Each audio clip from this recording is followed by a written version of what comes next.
everybody. Welcome to the 144th SongBike Guitar Q&A Livestream. My name's Jonathan. What's your name? How are you? Hope you had a great week. If you are here to play some great guitar songs with me, you're in the right place. If you're here to take a few guitar lessons and learn a few tricks on the guitar, you're in the right place. If you're here to find out about the recent E. coli problem in the drinking water of my hometown, you are also in the right place. I have an update.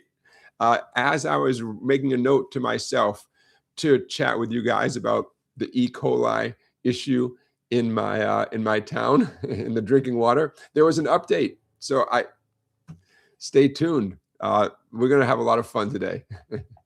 And fortunately, you have to take my word for it that there was an E. coli issue in my town. I don't have any symptoms. Take my word for it. What else are we doing today? Let's talk about fun stuff.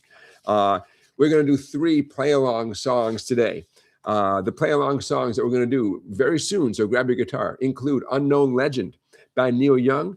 That'll be the first tune. Hey Joe by Jimi Hendrix. It will be our second tune. And Fire on the Mountain by the Grateful Dead will be our third tune. I hope you've been practicing those this week. We are going to talk about the 3 that we'll do on the next live stream, so you can prepare for those. So stay tuned for that. Heads up. We're going to talk about my cousin's Beatles book. I meant to talk about it last week. I'm going to tell you about my cousin's new Beatles book during today's live stream. We're going to do 3 WTFs, weekly teaching features, essentially free guitar lessons. Segment I call Should I Sell Out? I have an interesting offer this week that I am not going to follow through on, but you might get a kick out of it. 5 interesting bands are coming through town. So we'll talk about those in this segment. That's called Who's in Town. Do you know? I was going to have 2 featured guitar players in the Do You Know segment, and I got to add a third all of a sudden. You'll see why this is a developing story. And we're going to talk about Misirlou. Did you know there's a long, long, long history behind the song Misirlou, made famous by Dick Dale? For most of us, that's how we first heard Misirlou, and featured in the movie. What movie featured that song, Misirlou? The whole soundtrack is a great movie. Put it in the chat if you happen to know the movie from the 1990s that prominently featured Misirlou. In fact, was it the very first song you hear as the movie opens up? I believe Misirlou was the first song. We're going to talk about the history of that song. It just might surprise you. Yeah, a lot to do today. I hope you had a great week. I hope you played guitar a bit this week. Before I forget, no live stream next week. I'm going to be in Maine next week. We'll talk about that as well. A few hellos before we get down to business. Hello, Joseph. Hello, Randy. Hello, William. Hope you guys are doing well. William is talking about a stormy day in Texas Hill Country. Randy is saying it's hot and smoky in Colorado. Joseph, how's the weather in Oklahoma City? Let us know. We got some heat and humidity here in Connecticut. Nothing we can't handle. Hey, let's get right into playing some stuff. Why wait any longer? I'm going to throw something up on the screen here. What I'm about to put on the screen is something we did before. It's a weekly teaching feature we did before, and I'm bringing it back. You know why? Because I like it, and you guys liked it, and my in-person students like it. It's easy, but it's a quick way to get your brain in tune, Okay, so the first 5 challenge. We did this one weeks and weeks and weeks ago, and it was time to bring it back. I'm going to stop talking, just play the first line. Here's what the first line sounds like.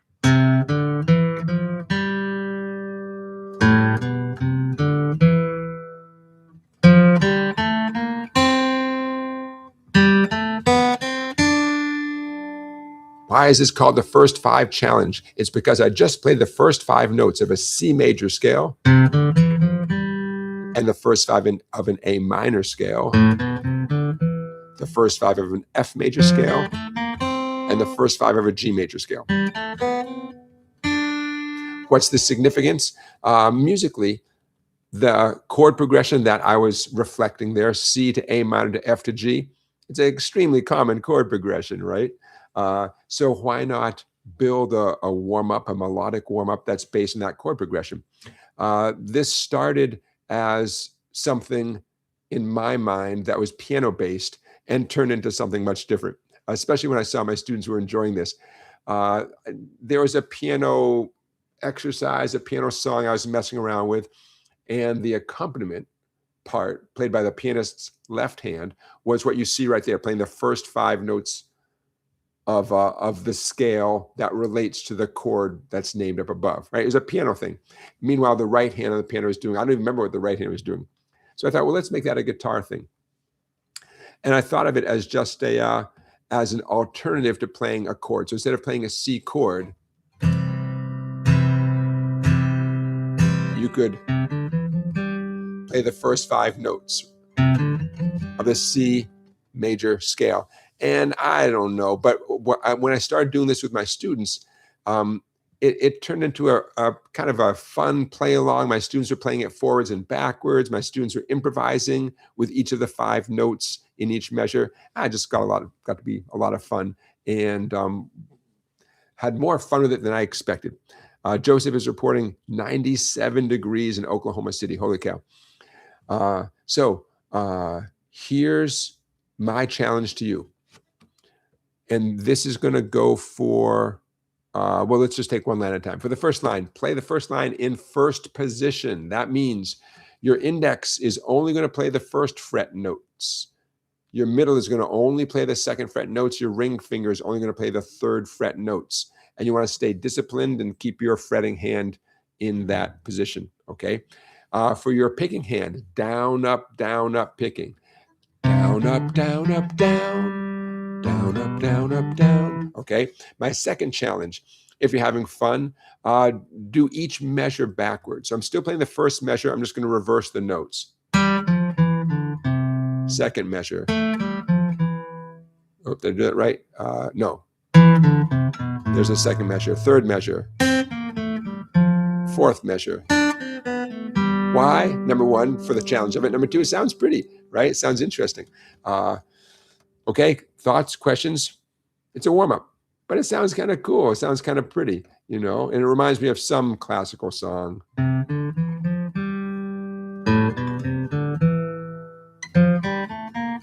What song is this? I know there's some tune that kind of goes that way, right? I don't know. Okay, line 2. Line 2, notice, do a quick scan across line 2. You'll notice the fretted notes are 2s, 3s, and 4s. Well, let's shift our fretting hand up 1 fret. So now I encourage you to play line 2 and line 3 in second position. Okay, that means index finger plays all the 2s, middle finger plays all the 3s, ring finger plays all the 4s. So line 2, it's going to reflect a different chord progression, right? G, E minor, C, D. Line 2 is going to sound like.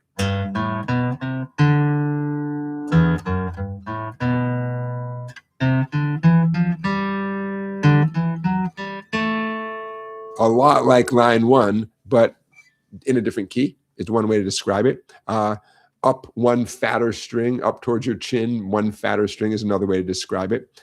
Line 3, still second position.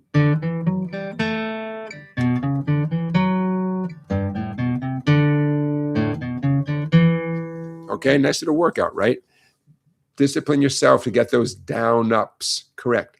The most common time I see a student make a mistake when they're supposed to be alternating down, up, down, up, down, up, is when they switch to a different string and they do a reset. And when they get to the next string, they immediately start with a downstroke, which may or may not be the right thing to do, right? It doesn't matter what your instinct is. When you go to the next string, do the opposite of what you just did. It may or may not be a downstroke, right? Anyways, that's a time to monitor yourself. The down up picking with the picking hand is as important as playing the correct notes with your fretting hand, okay? All right, last line. I was getting a little wacky with the last line. The last line, we're back to the key of C. The last line actually sounds exactly like the first line, but we're way up the neck, right? Last line.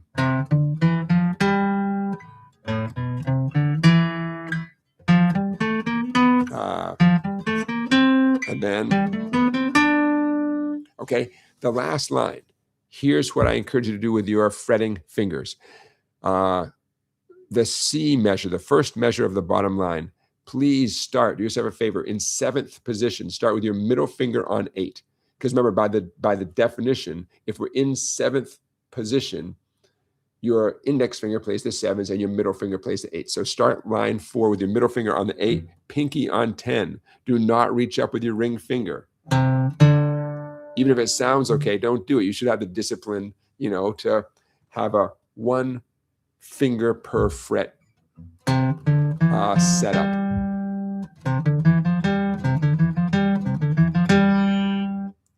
The second measure, do it in 5th position. Index on 5, ring on 7, pinky on 8. Common sense, right? You're playing 5, 7s, and 8s. You want to shift down to 5th position. The F measure, we're back into 7th position, middle finger 8 on the A string. And this is going to be true of, oh no. I was going to say there's a pattern here, but this is what I'm about to say only applies to the last one. I just played the 8, 10, 7, 8, 10 that reflects an F chord.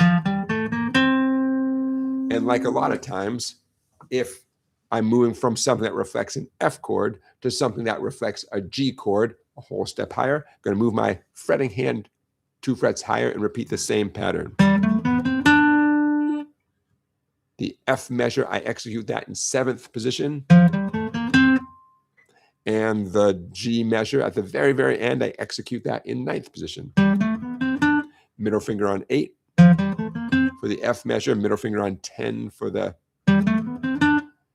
G measure. Hopefully it doesn't come as a total shock that what I did to reflect an F chord, the first 5 notes of an F major scale, hopefully it does not come as a shock that to reflect a G major scale, I take the F sequence of notes and just move it up 2 frets higher, right? F and G have that kind of relationship.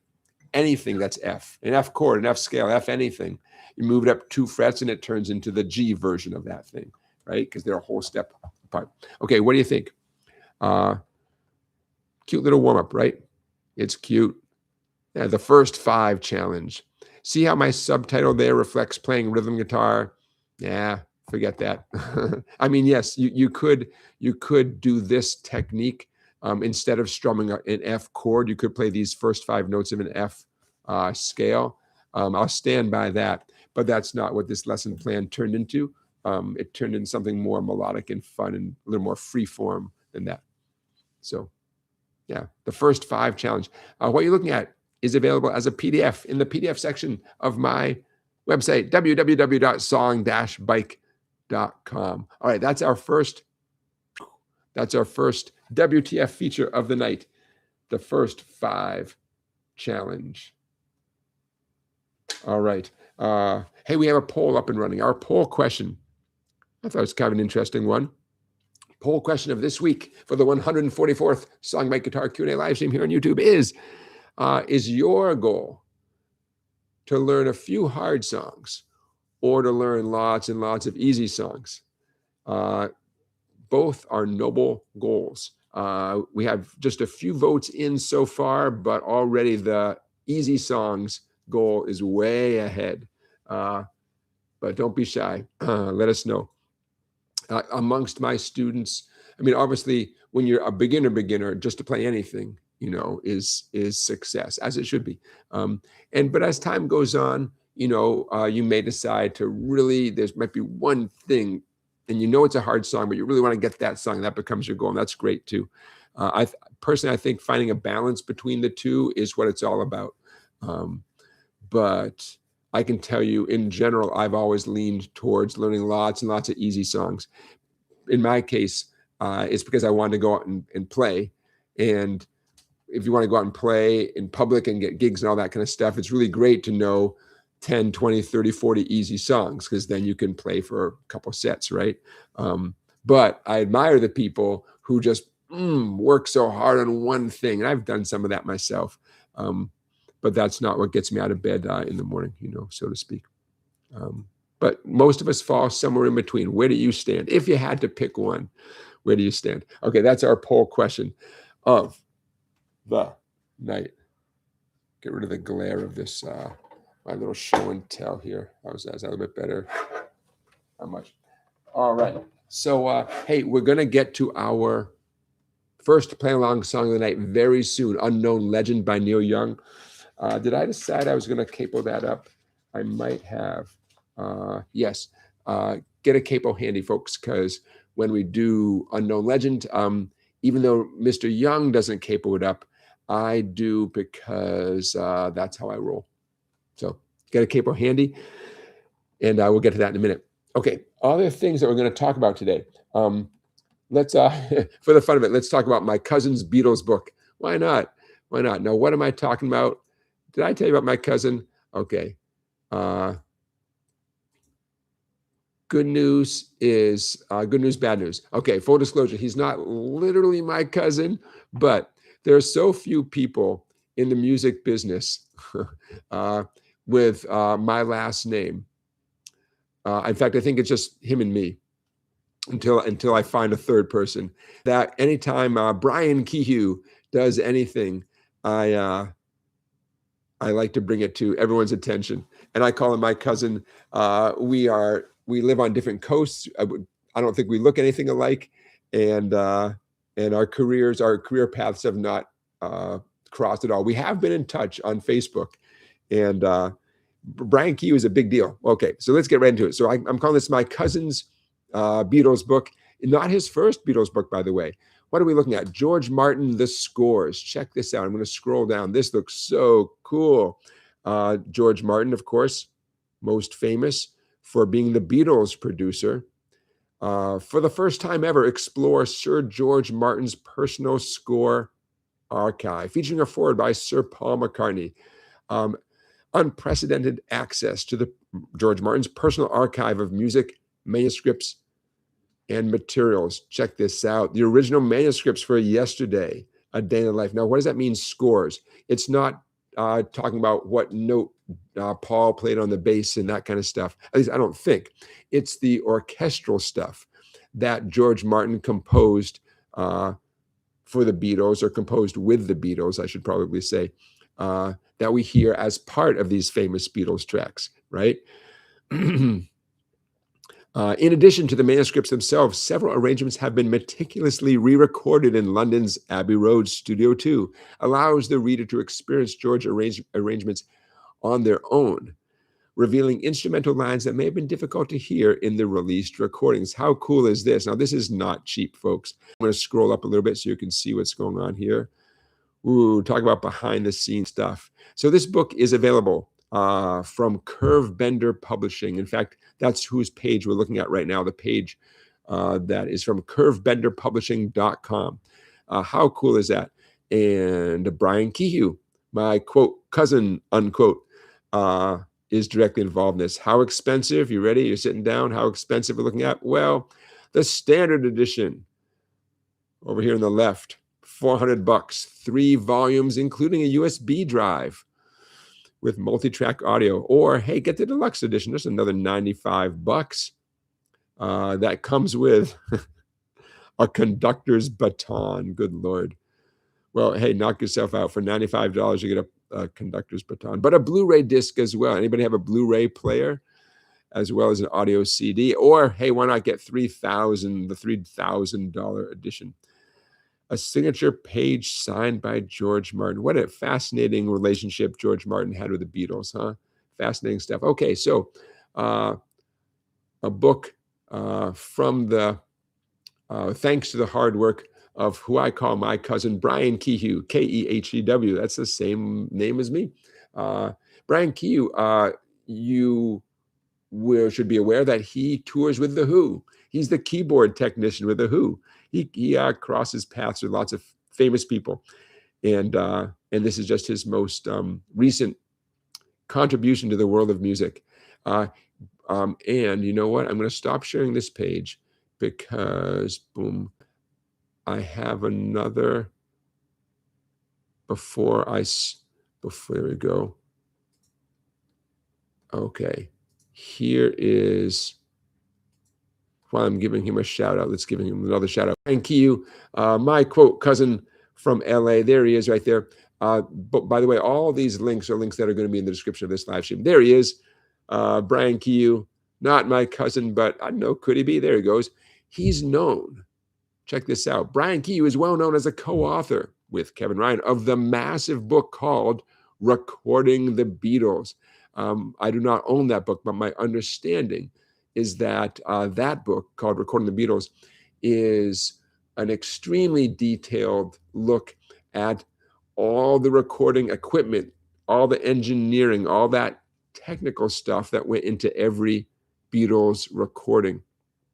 He wrote that book, and very involved in the Moog instrument, the Moog synthesizer. He's very involved with the whole Moog archive and history.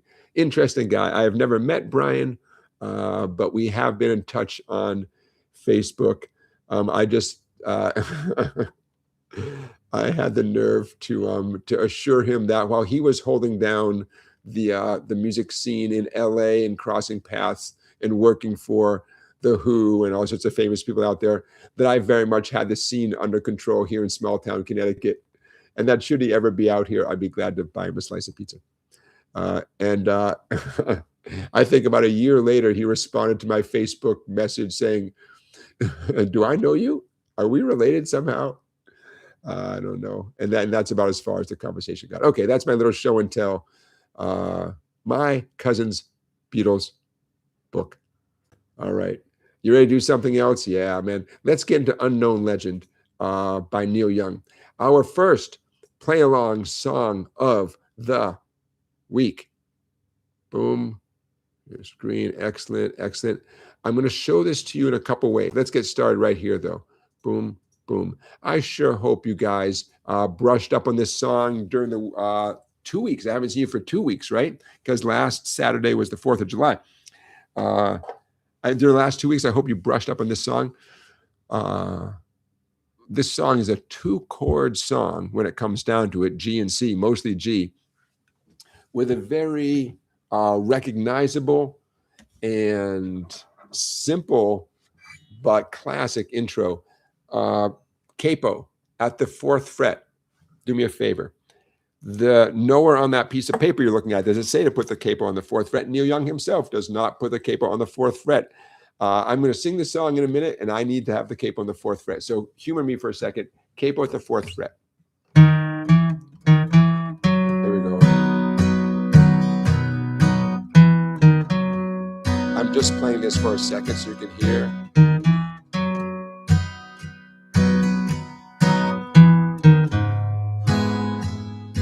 I'll explain everything.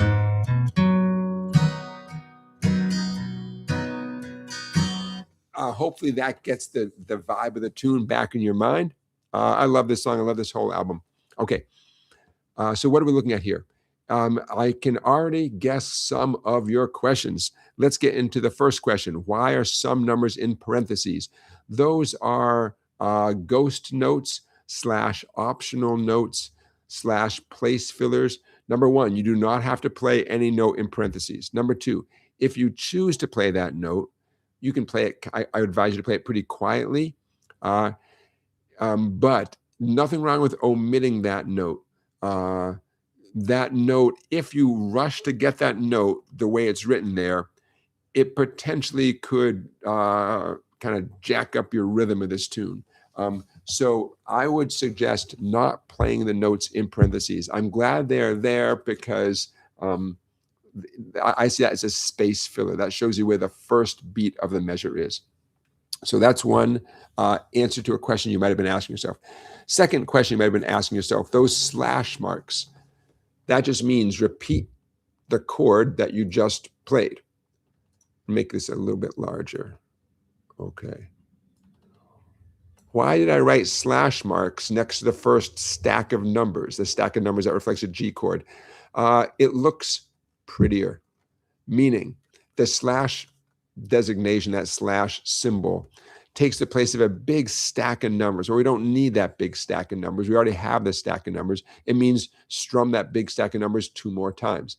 Well, if that's so efficient, then why did I write that same stack of numbers at the beginning of the next measure? Tradition. Typically, every measure, even though it's still a G chord, it's kind of tradition, convention that you do show the chord in its full, even though it's still just another G chord. So you guys okay with that slash mark? I did not invent this, but I'm a fan. I'm a big fan. The slash designation, essentially it's a quarter note with a slash kind of shape instead of a traditional note head. In this case, it just means strum the G again, you know. Later on, we'll see it with a C chord. It would mean strum the C chord a couple more times. That's all. Okay. It is good enough to just play the individual notes and let the chords go by. In fact, if you're, you know, not very experienced doing this type of playing, that's a great challenge. If someone is like a beginner, but they're a huge Neil Young fan, I'd say, look, forget the chords, just play the individual bass notes. You know, why not? I mean, if you just got your guitar yesterday, it's a great goal. You know what I mean? Or if you've just never done that type of, you know, lead guitar, so to speak, yeah, it's a great goal. If you find this kind of easy, yes, then I'm going to hold you to playing the melodic riff and the subsequent chords. G, G, G, G, G. G, G, G, G, G. G, G, G, G. C, C, C, C, C. So notice I was not playing any of those notes in parentheses. I guess the very last one is easy enough to play. If you are bound and determined to play some of those ghost notes in parentheses, the very last one in the last measure at the bottom of the page, that's easy enough. That there's no reason not to play that one. Okay, so that is, I'm calling that the intro riff. That riff shows up midway through the tune as well. Now, so you will have another opportunity to play that besides the beginning of the tune. Now, here's where it gets interesting. I can't put too many things on the screen at the same time, and I'm going to stop sharing that one. We also want how the song goes, right? Okay, stand by. This is what's going to be on the screen. Boom. When we play the tune in a minute. Okay, see that right there? All right, now this has everything you need to strum the chords, largely G chords with occasional C chords. The intro riff, it doesn't have the intro riff on here. It's hard to get everything on one page, you know? So both pages are going to be available for members of my website, but I don't have the, hold on here. I don't have the chops to get two pages on the screen at the same time. Could I someday be able to do that? Sure. But at the moment, I don't know how to get both on the same screen at the same time. So I'm going to take this away for a second. I'm going to put the first one back up. Bada boom, bada bing. Okay, stand by.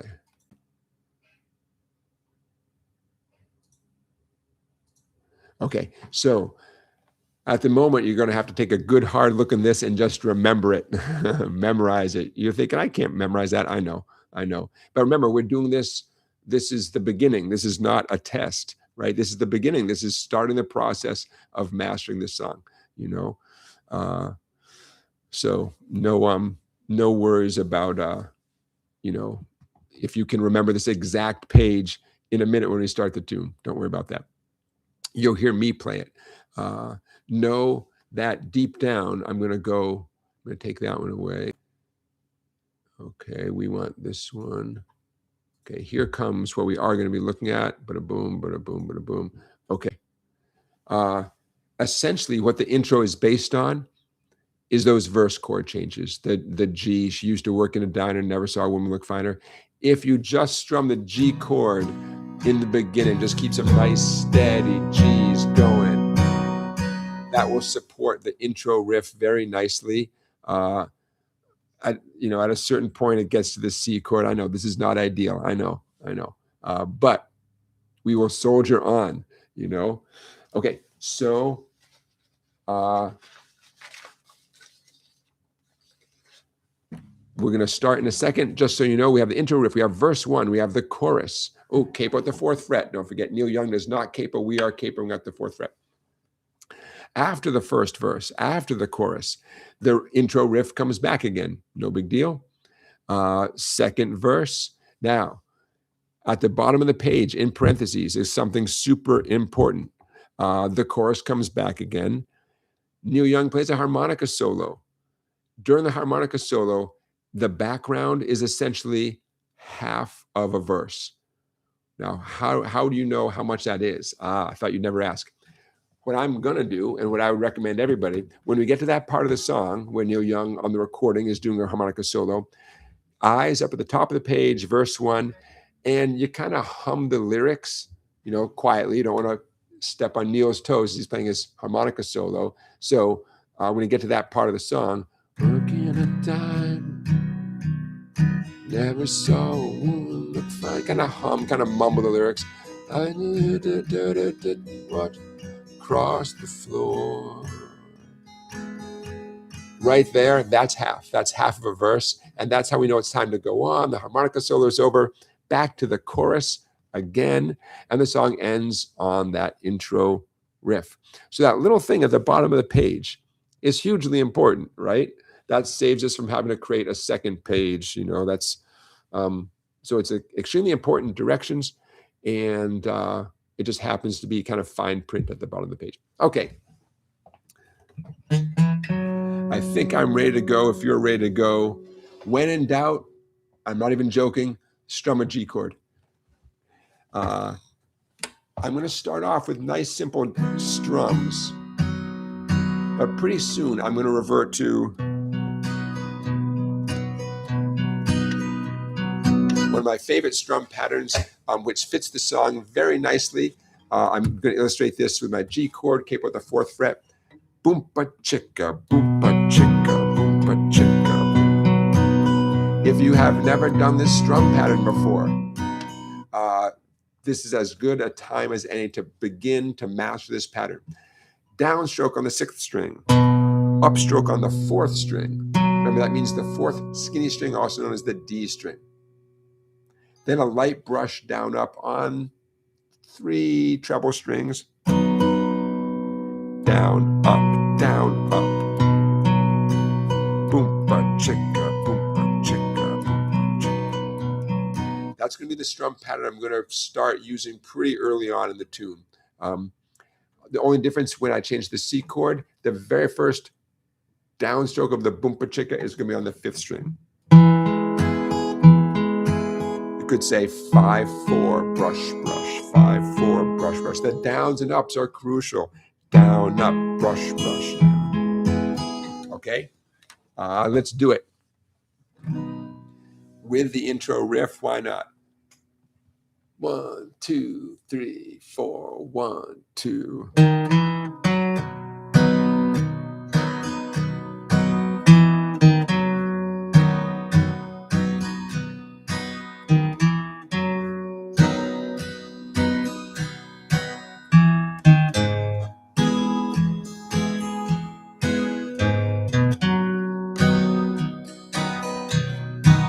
She used to work in a diner, never saw a woman look finer.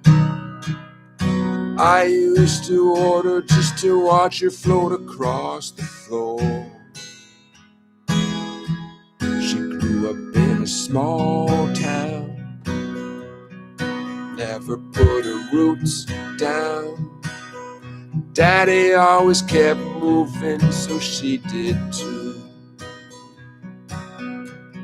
Somewhere on a desert highway, she rides a Harley Davidson, her long blonde hair flying in the wind. She's been running half her life, the chrome and steel she rides, colliding with the very air she breathes. the air she breathes.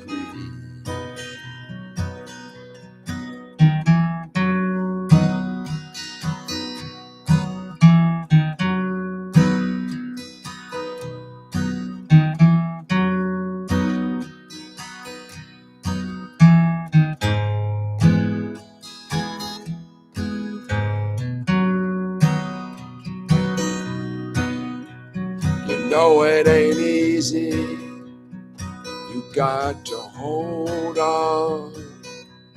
She was an unknown legend in her time. Now she's dressing 2 kids, looking for a magic kiss. She gets the faraway look in her eye.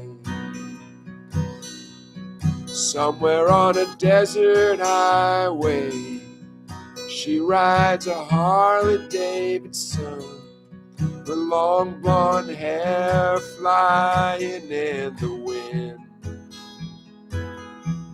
She's been running half her life, the chrome and steel she rides, colliding with the very air she breathes. The air she breathes. She used to work in a diner.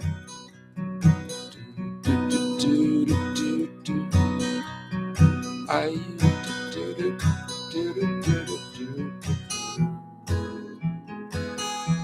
Somewhere on a desert highway, she rides a Harley Davidson, her long blonde hair flying in the wind. She's been running half her life, the chrome and steel she rides, colliding with the very air she breathes. The air she breathes.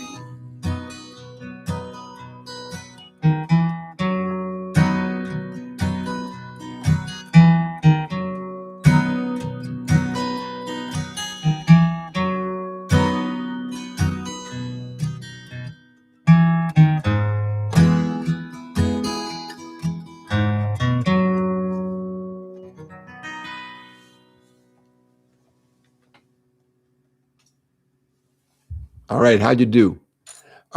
My only concern with what I'm presenting on the page there is, I think coming out of the harmonica solo, I think he resolves to a G chord. He plays, half of the verse as if he had sung Float Across the Floor, C, C, C. I think he resolves to a G chord. My source is this book, but this is based on his unplugged version. And I know, I'm worrying too much. Bear with me for a second.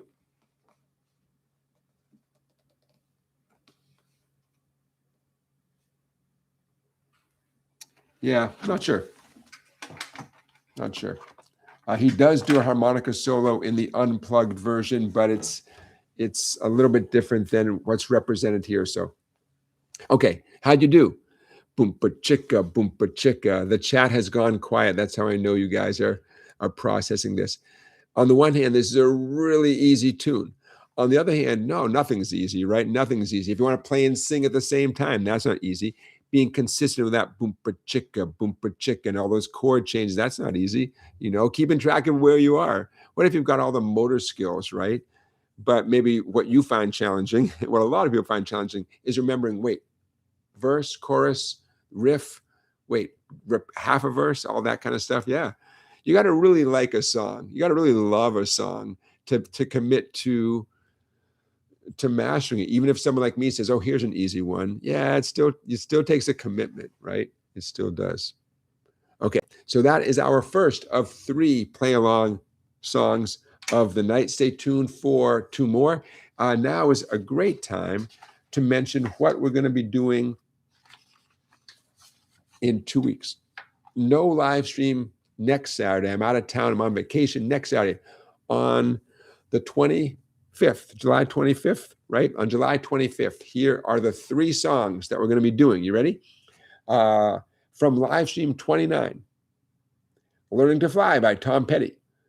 From live stream 30.1, that was a live stream 30, got interrupted. So I started up again, after a tiny, break, and called it 30.1. From live stream 30.1, Higher and Higher by Jackie Wilson, one of my favorite songs. And from live stream 31, not 30.1, but 31, It's So Easy by Buddy Holly. Links to each of those previous live streams will be in the description of this live stream. You click on those, you go to the timestamp description so you can jump right to the play along of those songs, and you prepare. And 2 weeks from today, you show up and you're ready to rock and roll on 3 more songs. Add 3 more songs to your repertoire. Again, Learning to Fly by Tom Petty, Higher and Higher by Jackie Wilson. You guys know that song, right? Your love is lifting me higher. And It's So Easy by Buddy Holly. Why those tunes? Those tunes are relatively easy. They are clear. Your job, your challenges within those tunes have a clarity about them. It's easy to figure out what you need to work on those tunes. No crazy curveballs. That's how songs make my list of play-along songs. They also have to be pretty famous and relatively slow, or at least medium tempo. Randy says, that was great. Knowing what we're going to play helps a lot. Yeah. Hey, Randy, you got a new guitar, I heard. Little bird told me you got a new guitar. Tell us about your new guitar, Randy. If I'm remembering right, I think I saw that on social media. If you happen to be shopping for anything, please use the link, the Sweetwater affiliate link, and I'm going to copy and put it in the chat right now. When you go to Sweetwater using this link, they know that I sent you. And even if you don't buy something immediately, if you buy something within the next couple weeks, there we go. I think the link sort of lasts for a few weeks. They know that I sent you towards Sweetwater. I directed you there. And they send a little bit of their profits on whatever you buy. They send it to support this live stream. And thank you to all those of you who have been using that affiliate link. It really does help, and I appreciate it. And I get a little statement from Sweetwater that tells me not who bought what, but it tells me what was purchased and what what Sweetwater is sending to support this live stream. Randy bought an Epiphone Les Paul Jr. with 1 P90 pickup. How cool is that, man? A one pickup guitar. I mean, that's one pickup. It doesn't get more rock and roll than a 1 pickup guitar. And Randy says it was given to you by your boss. How cool is that? It's my kind of boss. I got to get a boss. I had a boss once. I've had a few bosses. It's been a long time since I've had a boss. Stephen is in the chat. Hey, Stephen, I'm heading towards Maine tomorrow morning, basically, and I plan to stop over at Buckdancer's Choice. Let's take a look at what's new at Buckdancer's Choice, Portland, Maine's finest guitar store called Buckdancer's Choice. And when I go to Maine every summer, I stop in there and see how I should not spend my money, even though I really want to spend my money. I'm just pulling up their website because, hey, if I'm going to talk about them, wouldn't it be nice to give them a shout out? Buckdancers.com. Here's what I'm talking about. And Stephen, if you feel like stopping by and saying hi, we have a little tradition of connecting there. Buckdancer's Choice. One of the coolest mom and pop guitar shops I've ever been to. There it is, Buckdancer's Choice in Portland, Maine. I highly recommend it if any of you are passing through Portland, Maine. Maine's oldest independent brick and mortar, honest to goodness, real guitar shop. And it is big. You'd expect a little mom and pop shop to be kind of small, right? Like a little hole in the wall, a little survivor type business. No way. This place is huge. How do they get so big? Well, they do it all, right? You can buy, sell, trade, repair, Take lessons there. Acoustic guitars, electric guitars, all sorts of stuff. There's a bunch of the brands they carry. Look at that. Open 7 days a week. Selling stuff on Reverb. Yep, you got to do it. That's what you got to do.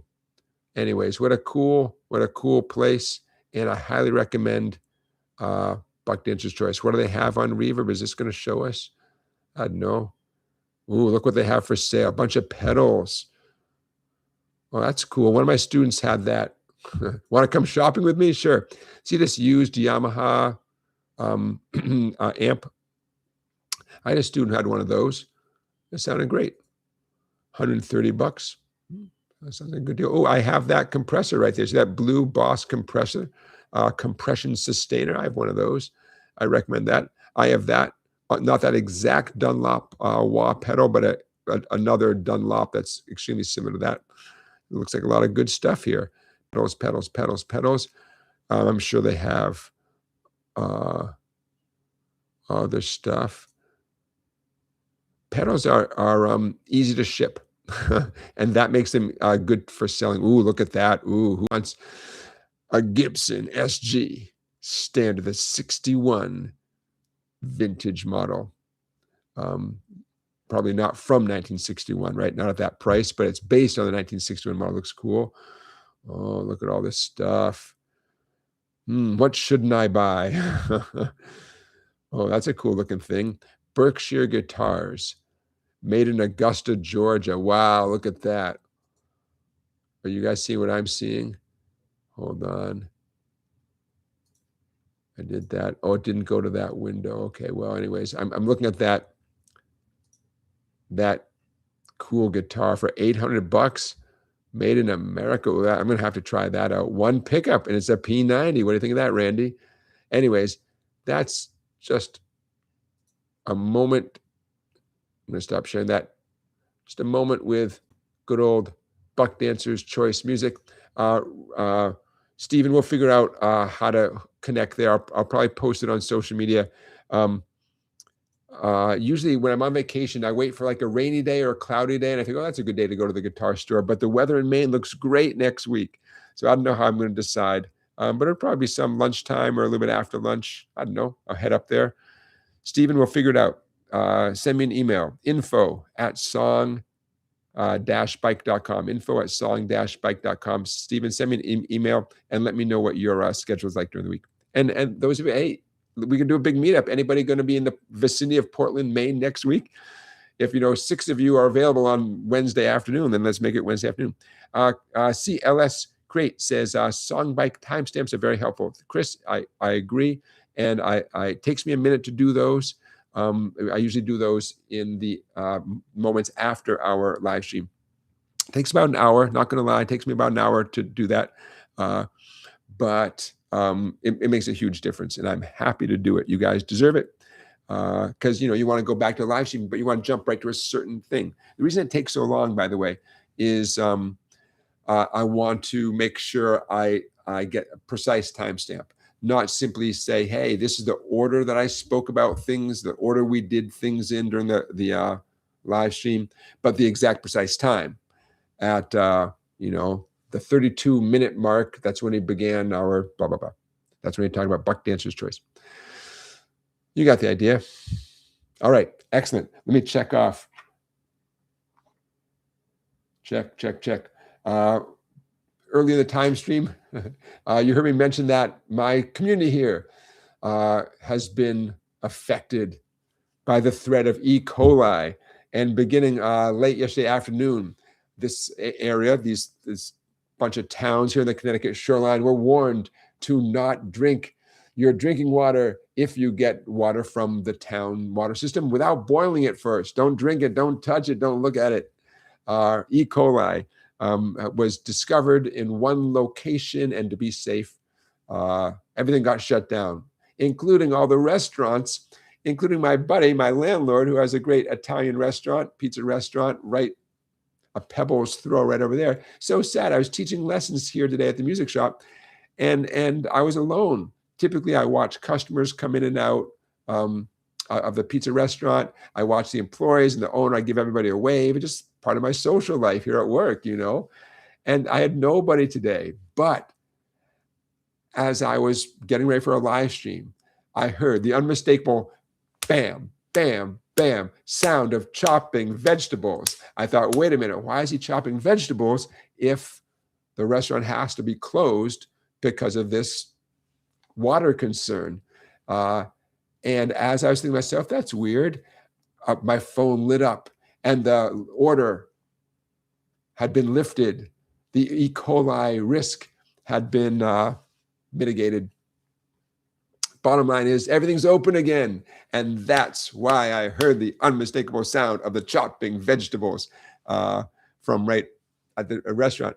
They have a back door that's right near my door, and I can, you know, they have the door open to let in some cool air. And that's when I heard the sound. Anyways, good news. So crisis averted, or at least the crisis is over. There you go. That's the drama here. All right, enough of me yapping. How about another WTF? About time, you're saying, right? Enough yapping. Okay, let's do this. Our second weekly teaching feature is an oldie but goodie. I love this one. On your screen will soon appear a weekly teaching feature that we did weeks and weeks and weeks ago called Beginner Lead Guitar Fills. In this particular one, it's in the key of C. The key of C is an extremely common key, as you know. And the concept here, by the way, is a fun challenge, right? But also extremely practical. Raise your hand if you're the kind of guitar player who wants to be able to strum chords, but then bust out a nice little lead guitar melodic thing and then go back to strumming chords as if nothing happened, right? Raise your hand if you're that person. I know I am. I was, I am, and I will be. That's what you get from our weekly teaching feature called Beginner Lead Guitar Fills in the key of C. I do have other ones in other keys, but got to start somewhere. Why not the key of C? Okay, so you ready to rock and roll? Let's do this. When you're in the key of C, chords that you're likely to see are reflected on the page there. C, A minor, D minor, G7, also known as a 1-6-2-5 chord progression in the key of C, an extremely common family of chords.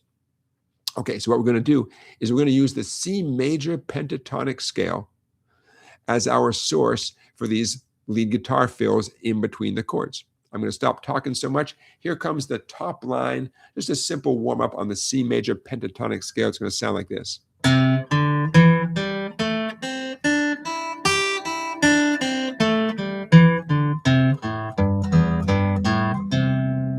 It began on the note C, third fret on the 5th string, and it ended on the note C. And in between, we played a nice collection of notes. For the record, the definition of any major pentatonic scale is the 1st, 2nd, 3rd, 5th, and 6th. 1, 2, 3, 5, 6. The 1st, 2nd, 3rd, 5th, and 6th notes of a major scale. Okay? Everything, every answer to every question somehow involves a major scale. So a major pentatonic scale is a major scale with, wait for it, the 4th note missing and the 7th note missing. Those are considered weak notes. I want you to think of dominoes that are wobbly, that are about to fall. They're not, you can't count on them to stand up, you know. When you remove the 4th note and the 7th note from a major scale, the notes that are remaining, the 5 notes that are remaining, which are the 1st, 2nd, 3rd, 5th, and 6th, have a strong sound with no wobbly notes, so to speak. And that's what you get there.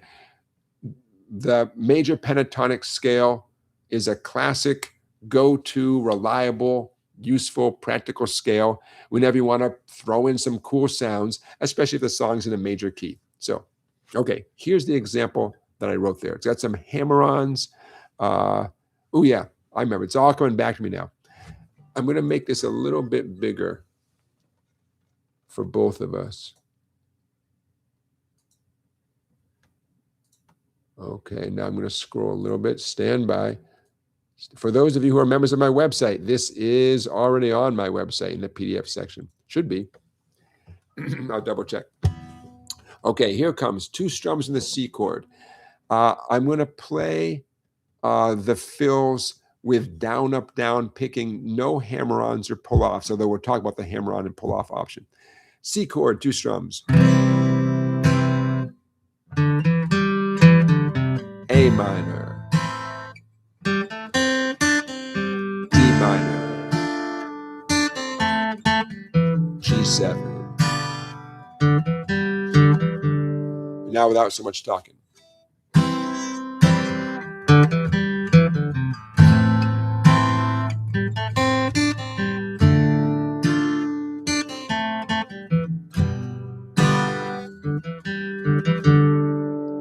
And if that sounds unresolved at the end, it's supposed to sound unresolved. It's supposed to lend your ear or lead your ear back to the C chord at the beginning. Okay, so questions, comments. Believe me, I have plenty more to say. But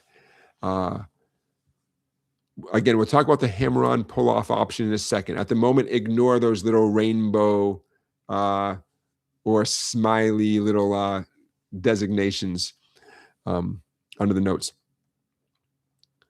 What I wrote here is intended to be an efficient, practical little exercise.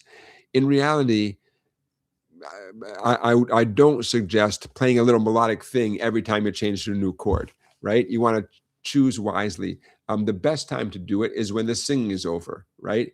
The singing has stopped, but you got a few more beats on the chord, and then you put in something like this. But I want to give you a lot of bang for your buck. So that's why every single measure has 2 chord strums and then right away a little guitar fill. In case I didn't make it totally obvious, every one of those guitar fills contains notes based on that C major pentatonic up above, right? Because we're in the key of C, those chords are in the key of C, and the C major pentatonic is a really smart, reliable choice of notes if you're going to make up fills, improvise fills, compose fills in the key of C. Okay, I kept the rhythm very repetitive and consistent and easy to remember. Rat-a-tat, rat-a-tat. Every measure you look at, that's the timing. This is not based on any one particular song, right? You just have to remember how it goes. C, C, rat-a-tat, rat-a-tat, A minor, A minor. I chose that rat-a-tat, rat-a-tat rhythm largely because it's memorable. Rat-a-tat, rat-a-tat. You're going to hear my voice. You're going to practice this tomorrow morning. You're going to hear my happy voice saying rat-a-tat. You know, it's an easy rhythm to remember, right? Okay. The way I just played it, every one of those little rat-a-tats, I did down, up, down, down, up, down. And I challenge you to do that. I encourage you to do that. It's a great approach. Now let's talk about the hammer-on pull-off option. Ah, it sounds so good. I'm focusing on the C measure, the fill after those first 2 C chords. I'm going to use my middle finger for that first 0-2 hammer-on. And I'm going to use my middle finger for the pull-off from 2 back to 0. Ah, sounds great, right? The reason why hammer-ons and pull-offs are worth the trouble and sound so good is they are a big step towards sounding like the human voice. The human voice doesn't have frets, so it's very easy for us to go in between notes, right? The guitar, the hammer-on pull-off, the smoothness that we get as one note changes to the other note. You know, one pick stroke with my pick, but I get a second note thanks to my fretting hand. That's approximating what the human voice can do. We all know it sounds good, and that's, in my opinion, why it sounds good. It gets us a little bit closer to the human voice, you know, bending, sliding, all those things that guitar players do. They sound great, and I would argue what sounds so great about them is how they begin to mimic the human voice.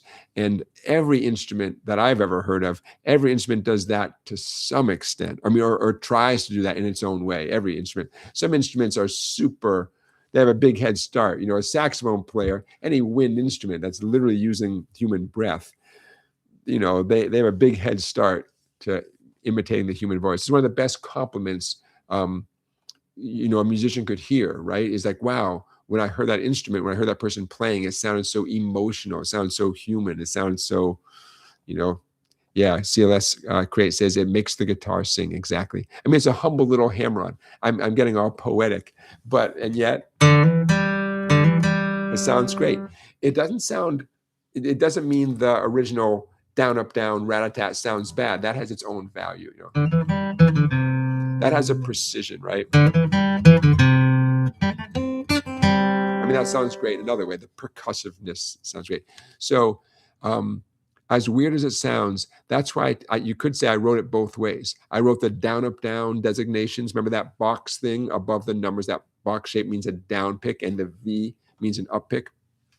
And I included the little tie symbols, the slur symbols, whatever you want to call those symbols, the smiles and the rainbows that imply or that mean hammer on and pull off. In fact, I'm kind of surprised my software let me do that, but it did. I have some software called Guitar Pro. Is that what it is? Guitar Pro. Yeah, Guitar Pro is the software that I use to create these documents. Okay, so questions, comments.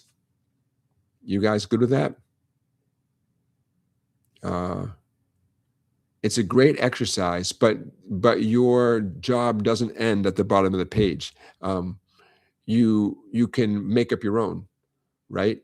Even if you stayed with C, A minor, D minor, G7, everything you're looking at, all those fills are totally arbitrary. I just made those up. I thought they sounded good. But those are just ideas I had the day I made this document, you know. Ultimately, what we're really talking about is a mental thing, shifting in your mind from, hey, I'm strumming the guitar to I'm doing this cool little fill, and then I'm going back to strum again. That's, in a nutshell, that's what we're talking about. Okay. Very good, very good. Hey, let's check in with our poll results. Is your goal to learn a few hard songs or lots of easy songs? And lots of easy songs is winning in our poll. But don't be shy if you feel the opposite. Okay. Should I sell out? I got a weird email, and I'll tell you why I thought it was weird. I'm going to open it up here. Should I sell out? Well, someone sent me this email, and can I put this on the screen? I don't see why not. Anybody else find that when you're your email, you look at an email and AI has already created a response that they're suggesting for your email, and sometimes the response is a very it's like a really good response, but I don't want AI to respond for me. I mean, I want to make my own response, so I delete it and then I type almost exactly what the AI said. Yeah, kind of embarrassing. Should I sell out? Here's what I received today about selling out. Simona says, hey, quick question. Are scripts or caption drafts part of your video workflow? I'm looking to sponsor a few integrations. Well, we have some cool ideas like AI dubbing in 40 plus languages using your cloned voice. My voice cloned. Or, wait for it, using digital twins to generate shorts and TikToks from text. Let me know if you'd be open to checking out a quick outline. What? My voice dubbed into 40 different languages. That's just no. That's no. Digital twins. Does that mean what I think it is? Is it someone who looks like me? But I don't know, man. I'm going to say no. Now you know. That's the kind of email I get once in a while. But that's kind of a special one. I've never received an email quite like that. Little segment I call Should I Sell Out? The answer is no. I'm not going to sell out. Okay, who's in town? Let's bang this out. Who's in town? We have a variety of people coming through town this week. From Scotland, I believe. Actually, we have 2 Scottish folks. I better check on this. Coming through my town. If they're coming through my town, they just might be coming through your town.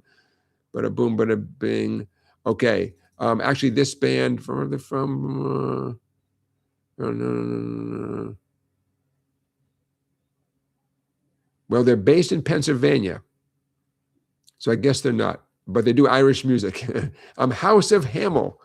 House of Hamel. They call themselves. They describe their music as upcycled Celtic folk from House of Hamel. Why not? They're coming through town. I'll put a link to one of their videos in the description of this live stream. Who else is coming through town? Someone who I believe is from Scotland, a band called Haggis X1. Haggis X1 is coming through town. And they are Irish and Scottish traditional folk music. Haggis X-1, including bagpipes. Sure, they got bagpipes. Who else is coming through town? Howie Day. Howie Day is coming through town. Howie Day, I didn't know that Howie Day had a big hit song from a native of Bangor, Maine, for those of you Mainers. Do you guys know this song? This song was, where did I see it right there? Boom, boom. Collide. I'm afraid I don't think I know that song. I'm so sorry, but I bet if I heard it, I would know it. A 4 times platinum single called Collide. Howie Day is coming through town. Jay and the Americans. Jay and the Americans coming through town. What's that song? Come a Little Bit Closer. They're coming through town. And one more, Patty Griffin. Patty Griffin is coming through town. Singer-songwriter Patty Griffin. So all 5 of those acts will be in the description of this live stream with links to YouTube videos of them doing what they do. So check them out. Randy says, this AI thing is kind of creeping me out. Sometimes it's hard to tell what's real. Yep. Am I real? I am real hungry. Real ready for vacation. Tomorrow morning, my vacation begins. I feel a tiny bit guilty because I like my job. But who doesn't like vacation? We all like vacation. You can like your job and still like a week off, right? Algonquin, Maine. Anybody going to Algonquin, Maine? If you're going to Algonquin, Maine this week, you will see me doing nothing. Go on vacation, I do nothing. And I want to keep it that way. Some days I don't even go to the beach. Maybe I'm reading a book. Maybe I'm walking around doing nothing. Feels great to do nothing. Okay. Hey, let's do another play-along song. We don't need this. Stick around. We have 2 play-along songs and boom. Hopefully we'll do 2 more. 2 more play-along songs and 1 more WTF weekly teaching feature. So stick around for all that stuff. Boom. Hey, if you're enjoying yourself, and I hope you are, tell a friend. Let's get some newbies watching. Hey, if you are a new watcher right now, you've never watched this live before, let us know in the chat. We're a welcoming bunch of people. And if you are a new person and you're just joining us today for the first time, let us know where you're watching from. Why? Because it makes me happy to know that we have different states and even different countries represented. Our next play-along song of the night is going to be good old Hey Joe by Jimi Hendrix. Let's do this. Boom, boom. I need this, and I need this. This is going to be easy peasy, but there's a cool little riff that I'm going to encourage everyone to do. Okay, we got that. We got that. We got this.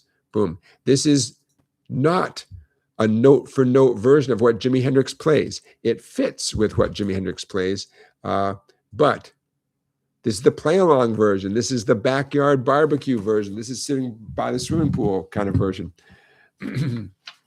Okay. Chords, C, G, D, A, and E major, all major chords. Trust me, it's a little bit unusual for a folk song, rock song, pop song to have 5 major chords in the same song. A little bit unusual. This song is a weird song, man. I'm going to stop talking so much. Here comes the overall sound just to get the vibe of the tune. C 2 times. G twice, D twice, A twice, E twice, or 3 times I should say, and then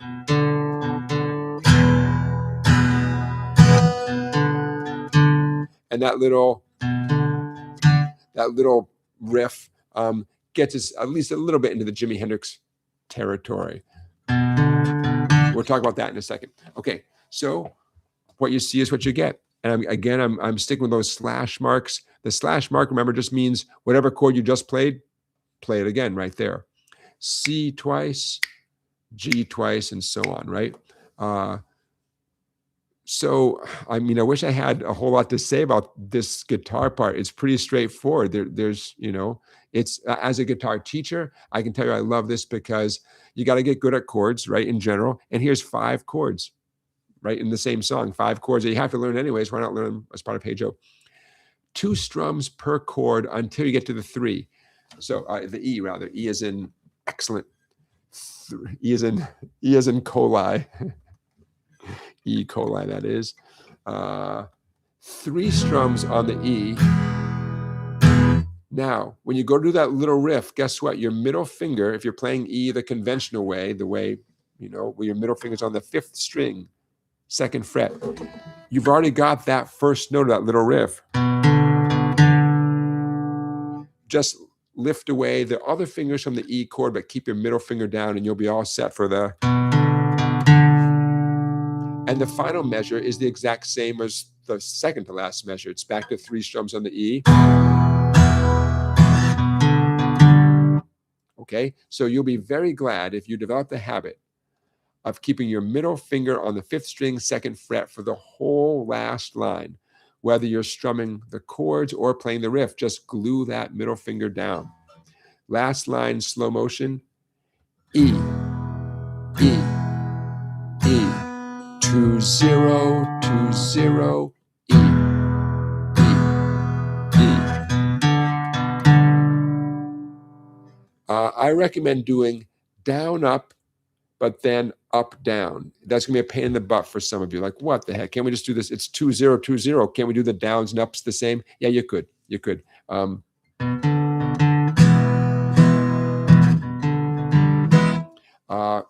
The principle that I'm following when I tell you to do down up on the first 2 0, but then up down on the second 2 0, the principle is down strokes on the downbeat, up strokes on the upbeat. That's short answer to the question. But I admit that you do not have to do the downs and ups the way I said. Although if you're not going to do it the exact way it says on there, then do every one of the 2 zeros as a down up. Down up, strum, strum, strum, down up, strum, strum, strum. It's just not crucial enough to make a big deal about it either way. Okay, I think let's just do it. Our second play-along song of the night, Hey Joe by Jimi Hendrix. Hey, see how I wrote Billy Roberts up there? For the record, did I get the Wikipedia link here? I sure hope I did. No, I'll put the Wikipedia link. This song has an interesting history. Jimi Hendrix did not write this song. This song has a very cool history. But from my research, Billy Roberts' version of this song is what Jimi Hendrix based his version on. And so let's give Billy Roberts some credit. Okay, but if you feel like doing a deep dive, if your teacher wants you to do a book report or a report on what you did over your summer vacation, you could do a deep dive on the history of Hey Joe. I'll see you on the other side. 2, 3, 4. Hey Joe, where you going with that gun in your hand?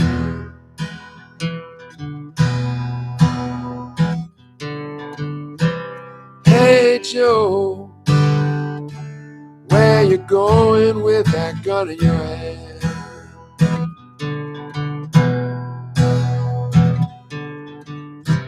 Going out to shoot my old lady. You know I caught her messing around with another man.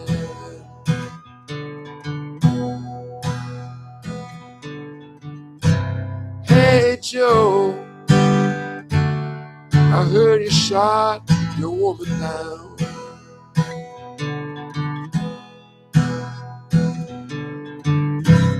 Hey Joe, I heard you shot your old lady down.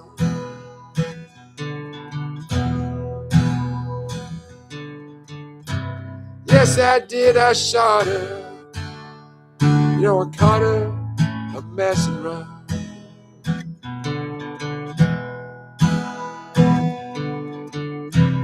Hey Joe, where you gonna run to now?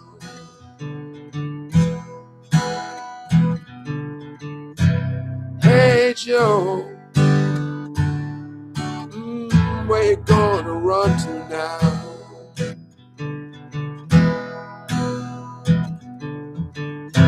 I'm going way down south to Mexico.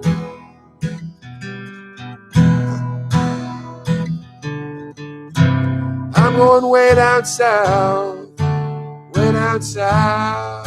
Mexico.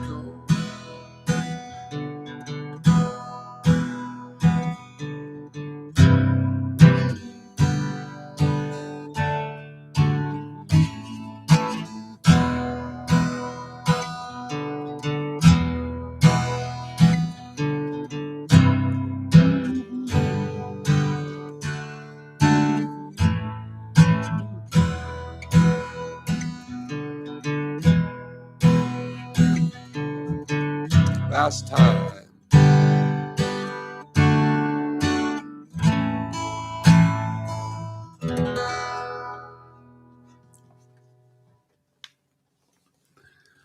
By the way, I don't know about you, but the chord progression is so unique. I think it's okay to steal that chord progression.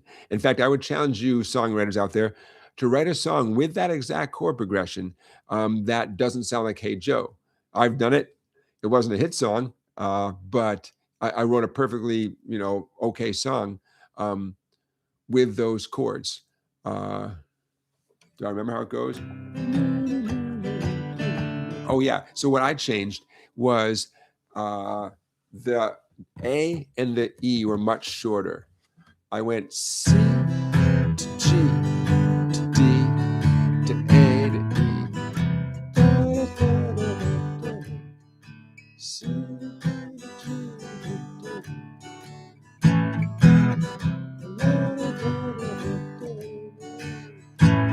Oh yeah, okay. So that's how it went.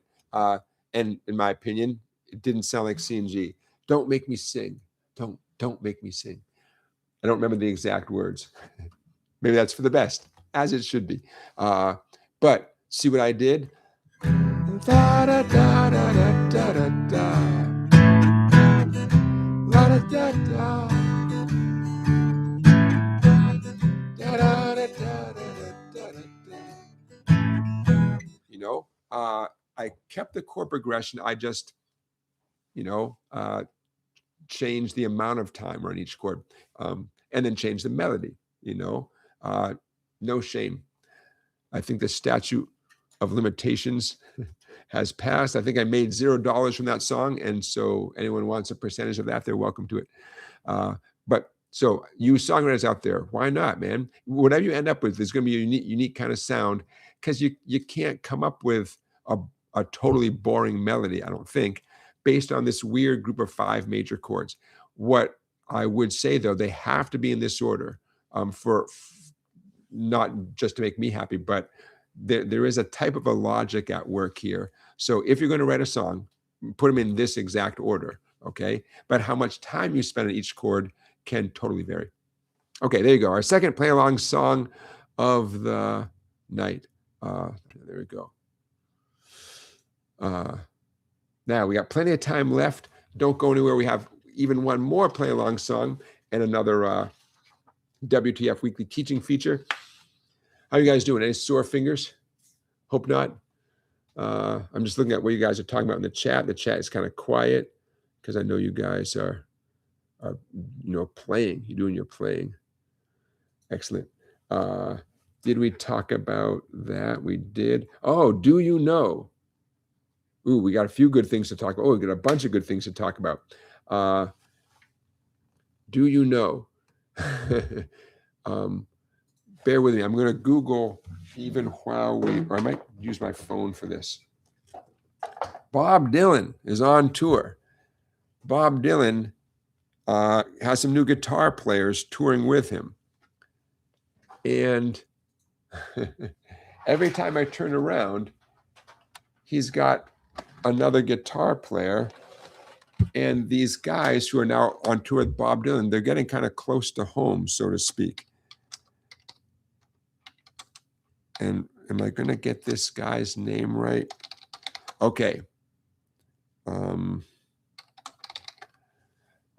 Bear with me, you guys. No. Rolling Stone. Okay. Now, I don't have show and tell to put up on the screen, but Julian Lage, many people would consider him a guitar player's guitar player. Everyone who I know who's familiar with Julian Lage is a fan of Julian Lage. And he temporarily has been on tour with Bob Dylan. And the reason I say temporarily, and I'm confident about that, is because he apparently has his own, not apparently, he does have his own gigs. But he had enough time in his schedule that he could take a break and just jump in with zero rehearsal and start touring with Bob Dylan. So depending on the exact show that you went to in the last couple of weeks, or potentially even in the future, you might have seen Julian Lage on guitar. So do you know Julian Lage? Well, I'll put this link in, I'll put that link to his website in the description. But no, we're just getting started. We're just scratching the surface here. Before long, Bob Dylan got another guitar player to join the group. Boom, okay. And I picked out a YouTube video that I really liked of Julian Lage's playing. Okay, now, this is where it gets a little close to home. Stop sharing, okay. There's another guy who seems to be maybe a more permanent addition. Nothing's permanent in life, I know. But apparently this guy may well be more available, or has made himself more available to tour with Bob Dylan. Joel Patterson. And hold on a second here. Bada boom, bada boom, bada boom. Now, rarely do I say this. I'm going to say it. You guys have to watch the YouTube video featuring Joel Patterson. That's going to be in the description of this live stream. It's not there yet. It's one of the coolest things I've seen in a long time. So what you're looking at is the website of Joel Patterson. Joel Patterson is a Chicago guy, and he plays, there he is, with a sweet Gibson hollow body. Joel Patterson has been known to play with a guy I knew in Chicago back when I taught music lessons at a little guitar shop just outside the Chicago in Evanston, Illinois. There's a great harmonica player who taught harmonica lessons. And that harmonica player has been known to play with Joel Patterson. So the degrees of separation from me and Bob Dylan are getting a little scary, a little bit. Definitely not 6 degrees anymore. So Joel Patterson is on tour with Bob Dylan right now. Also, apparently with not a whole lot of rehearsal time, these guys just jump right in. That speaks to their confidence. V. Berghaus, you're going to see him next week in New Hampshire. He's coming through Connecticut. I thought about going to the New Hampshire show. It's the next Saturday night, right? He's in Connecticut on Sunday, so I think I might see him on Sunday. So there's Joel Patterson. Now, the reason I'm making a big deal about the Joel Patterson video that's going to be linked in the description of this live stream, it's so cool. It's Joel Patterson and another guy playing one song, but switching instruments during the song. Oh, just so tasty. I mean, musicians. That's the best compliment I know how to pay a musician. Like that's, guys, you're just the real deal, So please do me a favor. And when this live stream is over, it's going to take me a minute. I'll do it as fast as I can, but sooner or later, come back to you know what I'm going to do? What the heck? If I put the link, bear with me. If I put the link in the description of this live stream. Can you guys, let's try something. Don't keep watching the live. Don't go anywhere. We got another half an hour. If I put this in, can you guys click on that, copy it and then watch it when it's done? Do me a favor. Someone try to copy that, that YouTube link I just put in the chat. It's just one of the most, just one of the coolest, in a modest musician kind of way, videos I've seen in a long time. So that's who's on tour with Bob Dylan. But no, we're still not done yet, because I guess because Bob Dylan liked having Julian Lage on board and having, for a couple gigs, having both of those guys, Julian Lage and Joel Patterson, playing with him. When Julian Lage, I guess, went back on tour, he found another guy who I'm definitely not familiar with. So I'm Googling him in real time. There he is. Okay. Jad Tariq. So why not? Let's put this, let's pull this up on the, can I get this? It's so new. It's so new. Jad Tariq, J-A-D is his first name, and T-A-R-I-Q is his last name. Okay, stand by, my friends. Humor me, you guys. Okay, so what you're looking at, this is the third new guitar player. Randy says the link worked great. Okay, so Jad Tariq is the absolute newest guitar player. Hey, maybe I'm late to the game. Maybe you guys all know Jad Tariq, and I'm the new guy. He's young. I think he's not even 30 years old. He joined the Bob Dylan's band last night. And does that mean last night? Last night? Yeah, last night. How cool are you guys? You guys are in the know. This is a guy who's been with Bob Dylan for one day. So tonight presumably is his second gig. He's from Connecticut. See, we're learning about him in real time. Jad Tariq, Connecticut-bred, Memphis-based guitar player. Very interesting. So by the time I might see him, Bob Dylan, next Sunday, a week from tomorrow, I don't even know who's going to. Maybe I'll be in the I'll be in the band. Cracking myself up.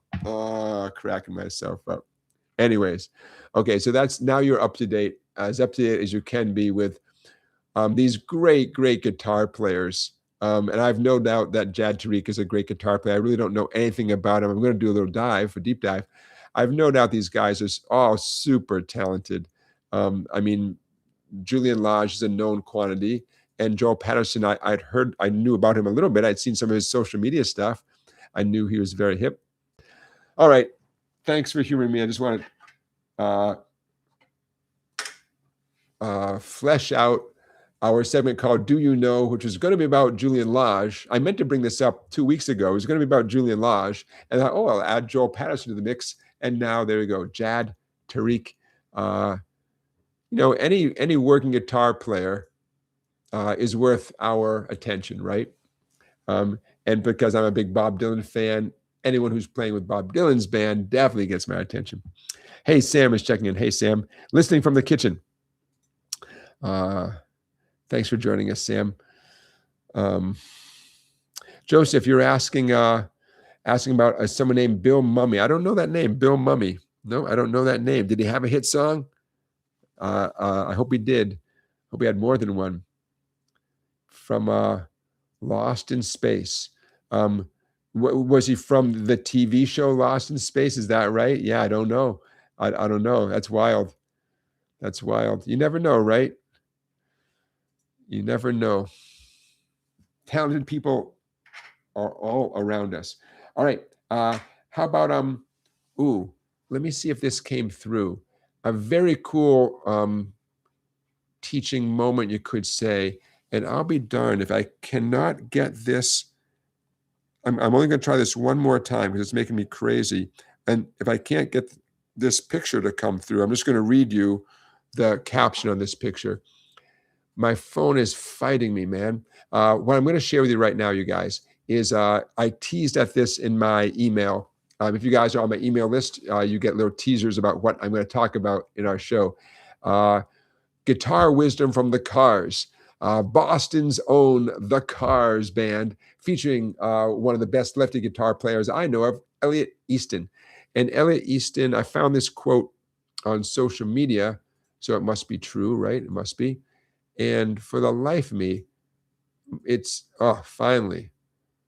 Okay, so instead of just hearing me read it, at the minimum, I can give you guys at least a little visual. Very cool picking advice is what I'm getting at. Picking advice from Elliot Easton. There it is right there. Now, I don't remember the source, and I cropped this picture in a way where I can't see the source, which is kind of dumb. But what else is new? Okay, I want this, I want this, I want that. Come on, I want this. I'm a big fan of Elliot Easton. Here we go. Let's see how this looks on your screen. Your screen momentarily will be filled with, are you seeing what I'm seeing? I sure hope you are. Do we need that? Okay, do we need this? Okay. Hopefully on your screen, you're seeing a very cool quote. I'm going to start reading it. And here's the quote. Elliot Easton talking about guitar picking. He says, the real action is in the picking hand anyway. If you doubt it, watch a master bluegrass guitarist pick a fiddle tune. The chords are simple, but the picking hand plays with precision, picking every note cleanly at a very fast tempo. That's why we pick with our dominant hand. It needs to be more articulated. It's relatively easy to wiggle your fingers on a fretboard. We'll talk about that in a minute. But try to pick a clean bluegrass fiddle tune and you'll find out about your picking chops real quick. No distortion, just every note picked cleanly.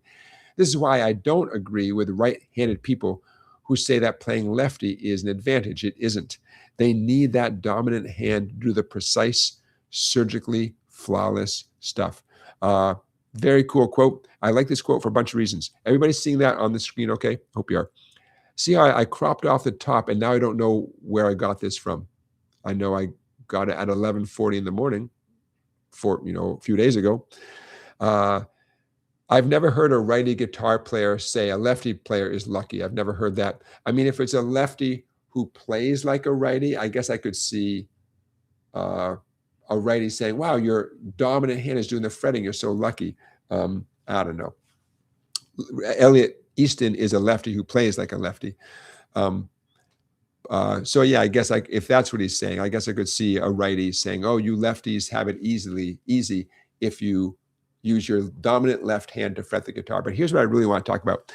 When I was a young man, I started working in a guitar store, and I became aware very quickly that the more experienced guitar players around me all played Irish fiddle tunes on their guitars, either professionally or as a warm-up, as a challenge, as an exercise, including guys who were finger pickers. They would pick Irish fiddle tunes.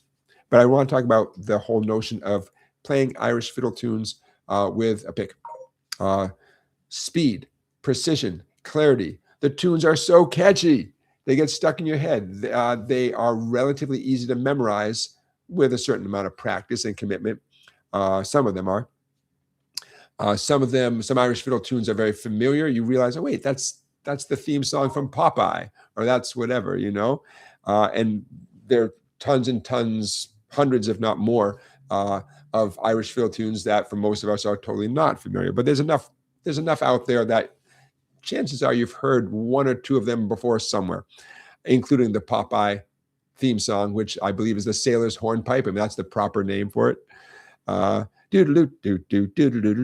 Popeye song, Anyways, I highly recommend all of you to incorporate Irish fiddle tune playing on your guitars. And there's books out there, Irish fiddle tunes for acoustic guitar. I mean, even those of you electric guitar players, Irish fiddle tunes. Such a great, fun way to get to be a better and better guitar player. And he's absolutely right. It involves a whole lot of confidence and precision with your picking hand. And maybe sometime we'll do one in our live stream so you can get a taste of it. In my book called The Guitar Year One, available from my website, www.song-bike.com. There are 2 fiddle tunes in that book. Again, the title of the book is The Guitar Year 1, available for instant download from my website. I included fiddle tunes in that book because within your first year of playing the guitar, it's totally practical and smart and wise to begin doing a fiddle tune as part of your practicing. So that's why I included that in that book. So there you go. A little wisdom from Elliot Easton of the Cars. I thought you'd get a kick out of that. Okay. I'm going to quiet this down. Boom, boom, boom, boom, boom, boom, boom, boom. Okay, okay, okay. All right. Stop sharing. How about one more? We got just enough time. Boom, stop sharing. Okay. We have just enough time to do another song and another weekly teaching feature. I'm wrapping up a bunch of the things that I want to talk about with you. New Rolling Stones album. I'll put a review of the new Rolling Stones album in the description of this live stream. It just came out yesterday.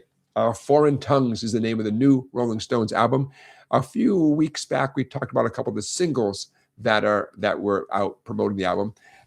Anybody have the album yet? It came out yesterday, I think. I'll post a review. I read a review in The Guardian, and I'll post that review. I'll put a link to that review in the description of this live stream. New Rolling Stones album, their 25th album.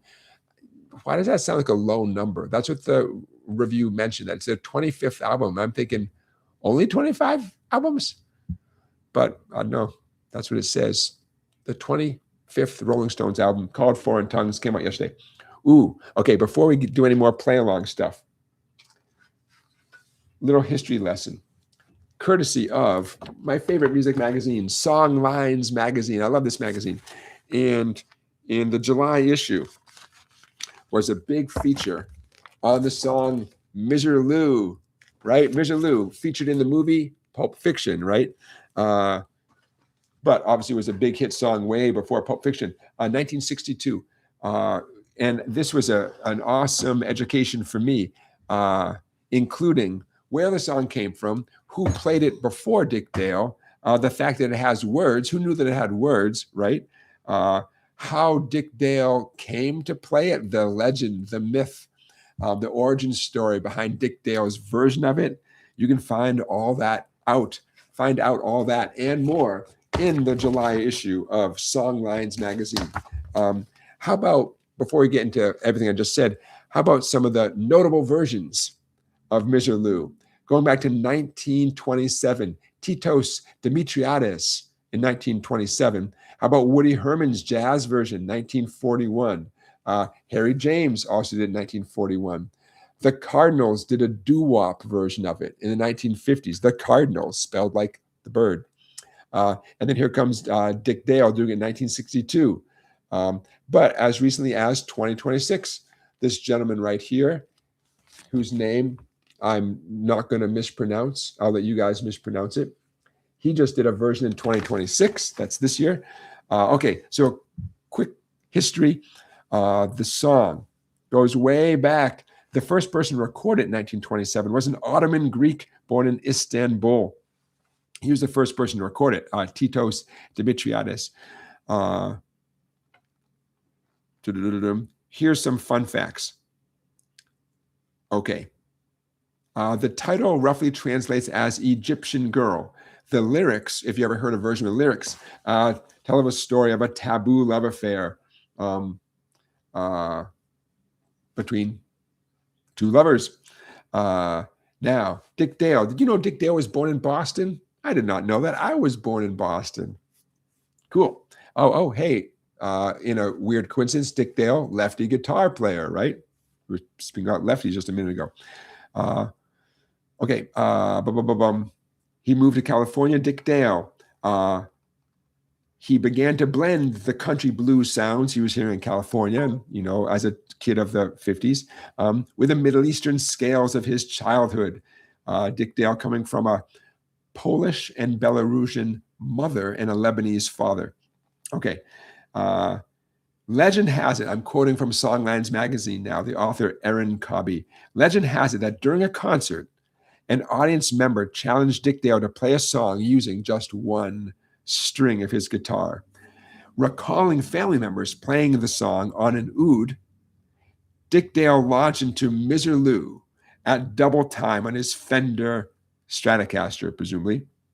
And he says, in a 1981 interview, Dick Dale says, I changed the tempo, meaning playing it faster, and started cranking on that mother. And it was eerie. The people came rising up off the floor and they were chanting and stomping. That's a bit of the origin story of Dick Dale's take on Misirlou. How cool, right? So now you know a little bit more. In the link of this, in the description of this live stream, I'll put a link to the Wikipedia page all about the song Misirlou. Okay. Now, how about if we do our final weekly teaching feature, and then we'll get to our final play along song, and that ought to bring us into a smooth landing before we take off for 2 weeks. I will not see you guys next Saturday. But I will see you, knock on wood, the following Saturday, which is the 25th of July. Okay, our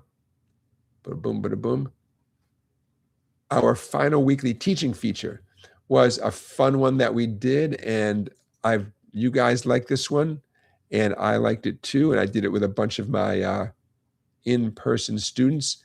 A little lesson called Boogie Blues 101.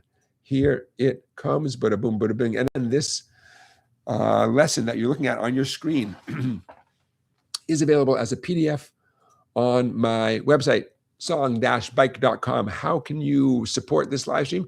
Just become a member of my website. $10 a month, and you get access to all these PDFs, the ones I talk about, and over 100 other PDFs, both the songs that we're doing and also the lessons such as this one. So, Boogie Blues 101. Let's do it. I know it's a little bit small. You guys never complain about the size of the print on the screen. Is that just because you're super polite? Or do your eyes better than mine? I'm going to wet my whistle. What am I drinking? I'm drinking this drink that was described as lemon cayenne, probiotic juice drink. And I underestimated my ability to deal with cayenne. Now I know. I'm going to wet my whistle, take a look at the screen while I do this.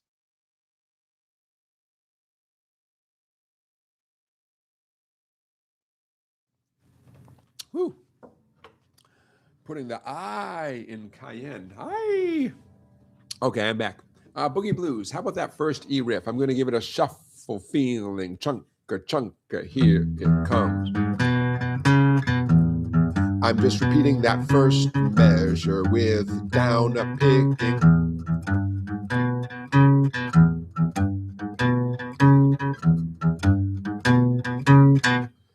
Okay, based on the open E string down there, played in second position, meaning index finger plays any twos, middle finger plays any threes, ring finger plays any fours. Have you done this before? If not, welcome.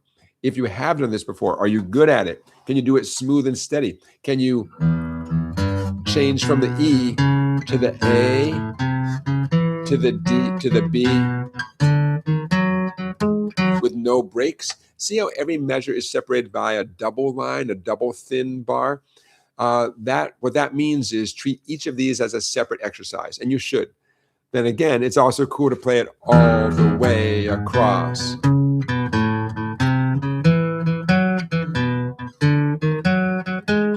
All I want to say about the right hand is down up picking.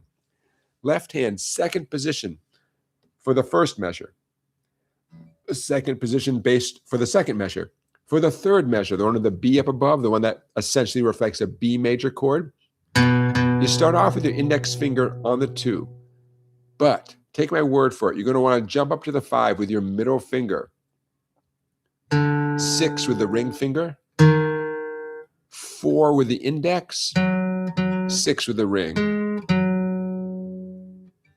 Index, middle ring, index, ring, index. 2, 2, 5, 6, 4, 4, 6, 4. So your fretting hand will be shifting from second position to fourth position. No big deal. If you think of it that way, it's very rudimentary. Second index finger, you know, at the 2nd fret, index finger at the 4th fret. But you got to make that shift in real time, right? The whole key is your middle finger nailing that 5. It has to be the middle finger. If your middle finger nails that 5 without any hesitation, you'll do great. If there's any hesitation, any doubt in your mind, you won't do great. 2, 2. Now, why did I illustrate this first example with an E chord, an A chord, and a B chord? In fact, the whole page is all about E's, A's, and B's. It's just a classic bluesy family of chords, E, A, and B. Often, if we were strumming this like as this kind of approach to a bluesy sound, we'd be doing E7 and A7 and B7. But playing a nice boogie-woogie blues line like this is a great alternative to chords. So my agenda, among other things, is to make sure that you guys know that not every song requires you to play chords. In fact, sometimes your job, even as a rhythm guitar player, your job may not resemble what you think of as chords at all, right? Sometimes this kind of playing is exactly what the doctor ordered, you know? Took me a little while to realize as a younger guitar player, to realize that not every song involved me strumming chords. In fact, it was up to me to learn a lot of things. I realized how important it was to learn all the other options for rhythm guitar that weren't what I, you know, chord based. Certainly not the chords I was familiar with. Okay, number 2. I'm just repeating the first measure of number 2. Don't talk and play at the same time, Jonathan. You can't do it. You think you can do it. You can't do it. Notice I'm giving this the same chunk shuffle feeling as the top one. You don't have to. You can give it what they call the straight feeling. You can do it all with downstrokes. That gets a certain effect, right? If I want to get this driving medium tempo effect, yeah, nothing wrong with doing all downstrokes, but you want it to be a choice. You don't want it to be the only thing you know how to do because you've never mastered alternate picking, you know. 2nd line again. I'm going to do the 2nd line all the way across.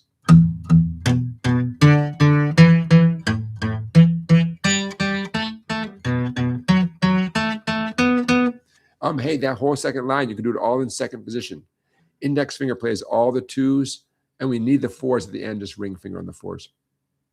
Okay, now, line 3, yet another variation of a boogie blues guitar / bass line, a little more creative. I'm going to repeat the first measure of line 3.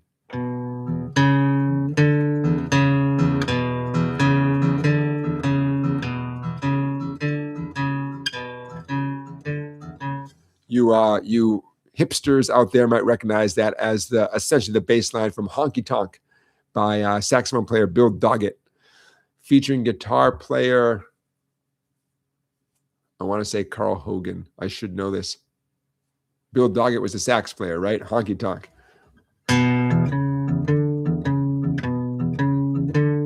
You know what the trick is to getting good at this? Every other note is simply an upstroke on the open string, in this case, the open E string.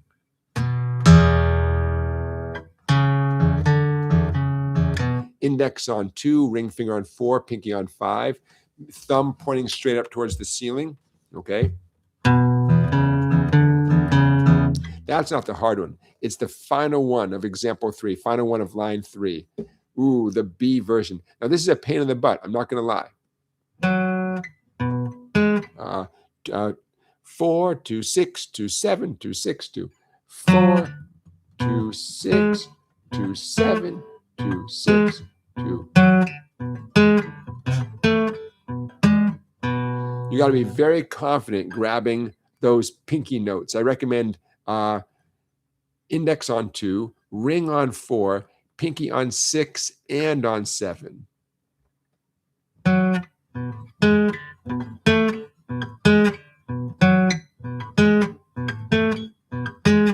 It's a great pinky workout. You might, you know, for sure, this is harder than the previous. It's the hardest thing on the page. period. It's the hard, that one measure is the hardest thing on the page. So take it slowly. You can totally do it. Most of us don't want to admit how slowly we have to go to do it accurately, right? I get it. Ring finger on the 4. You know where we are, right? The last measure of line 3. Ring finger 4 on the 4th string with a downstroke. Upstroke 2 on the 5th string with my index finger. Pinky 6 on the 4th string. Back to the 2. Pinky 7 on the 4th string. Back to the 2. Pinky 6 on the 4th string. Back to the 2. Yeah, it's humbling, right? To have to slow it down a lot to get it right. Yeah. Okay. The bottom is almost like a reward after all the hard work you did in the first 3 examples.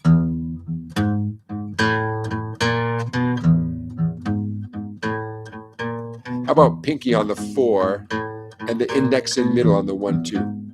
I'm repeating the first measure of the bottom line.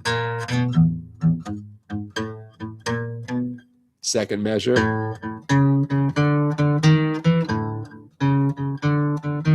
I definitely recommend using a pinky.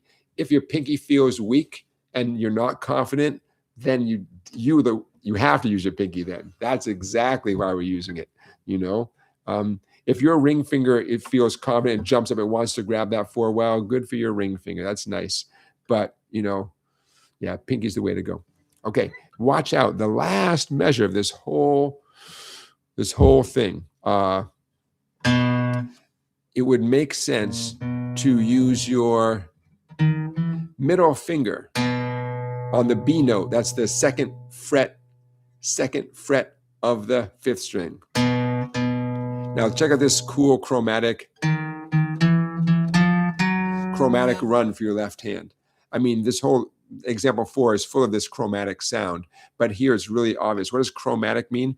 Chromatic means when you have 3 or even 4 notes right in a row in successive frets. Am I using that term correctly? 1, 2, 3, 4, right? No, that's a chromatic kind of sound. In this case, it contributes to the bluesy flavor of this whole riff. What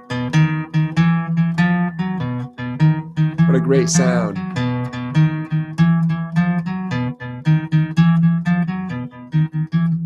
I mean, that's a cool standalone riff right there. Okay, so there you go.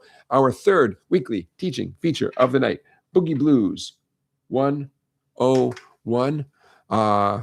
Again, that PDF is available. If it's not, it sure will be very soon in the, oh boy, hold on, in the PDF section of our website. What have I done? I bumped something. Where'd my face go? How come I'm not seeing my face in the camera? Let's see what happens here. That looks good. Okay, can you guys hear me okay?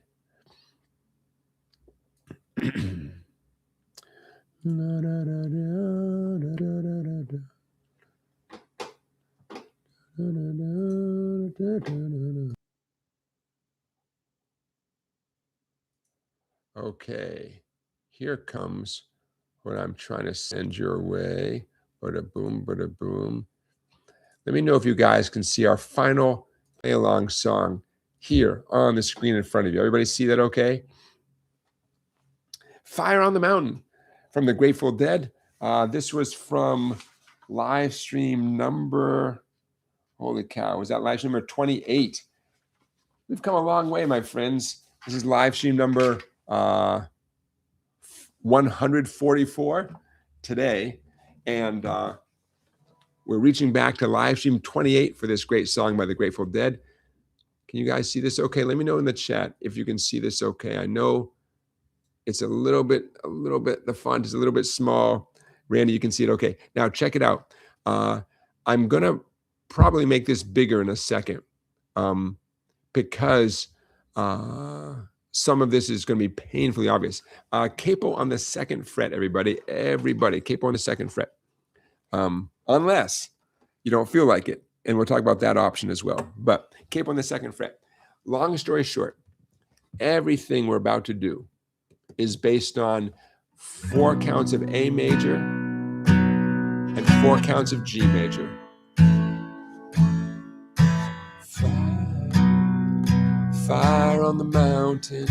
That's the entire song. Fire, fire on the mountain. But let's have some fun with it, okay? But just so you know, that's the heart of the song. The Grateful Dead may well have not used a capo, and we'll talk about that in a second. Let's get into the strumming, because this is a great opportunity to use a classic, Grateful Dead kind of strum. That's what's illustrated on the second line where it says strum pattern number 2. By the way, strum pattern number 1, if this is your speed, 4 downstrokes on A and 4 downstrokes on G, go for it. If you want something a little fancier, strum pattern number 2. 3, 4.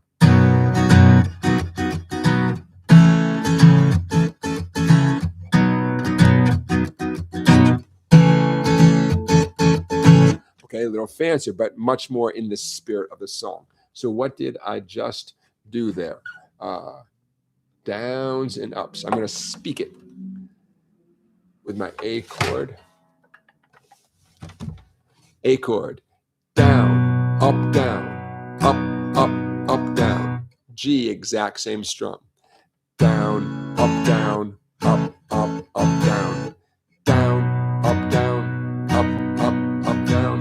Down, up, down, up, down. That's the picking hand mechanics. Down, up, down, up, down. Don't change any of those. It's very important that it's those exact downs and ups in that exact order. Down, up, down, up, down. Up. Now, some of you, there's lots of people watching right now. Some of you are, you learn stuff by ear, and you're all ready to go. Like, you got it, Jonathan. You can move on. I got it. Da, da, da, da, da, da. Others, that this is pushing your comfort zone. Like, I don't know about this. Then you can revert back to just 4 A's and 4 G's. Some of you might be looking at example number 2, strum pattern number 2, the second line, saying, I can't read all that stuff. Yeah, exactly. That's why you go by ear. Bum, bum, bum, bum, bum, bum, bum, bum. This just has that kind of classic Grateful Dead kind of vibe. Okay. And I'm going to essentially go, when we do the song in a minute, I'll be going back and forth between those 2 strums. Those of you who don't want to deal with a capo, or you just want to see, like, what would it be like to play this without a capo? Without a capo, that's line number 3. I would suggest doing it as a 1-finger B chord, 4-4-4, and a 1-finger A chord, 2-2-2. And for those of you who feel freaked out by being up at the 4th fret, here's what's going on. You take your old-fashioned A chord, 3 fingers on 3 strings. You replace all 3 fingers with 1 finger, clamping where the 3 fingers used to be. You can't help but to touch the skinny string. Forget about the skinny string. We're going to ignore the skinny string. We don't even want to hear the skinny string. In a perfect world, the skinny string sounds like this anyways, because of the sort of the angle. Think about a plane coming in for a landing. Your index finger is coming in for a landing. It's putting all its pressure on the 2nd, 3rd, and 4th strings, but maybe much less pressure on the skinny string, and it sounds dead. Great. Okay? And you're only going to strum the 2nd, 3rd, and 4th strings. And there's an A chord. It's a legit A chord. Up 2 frets, it's a legit B chord. The song happens to start on B. So you got B, fire on the mountain, fire, fire on the mountain.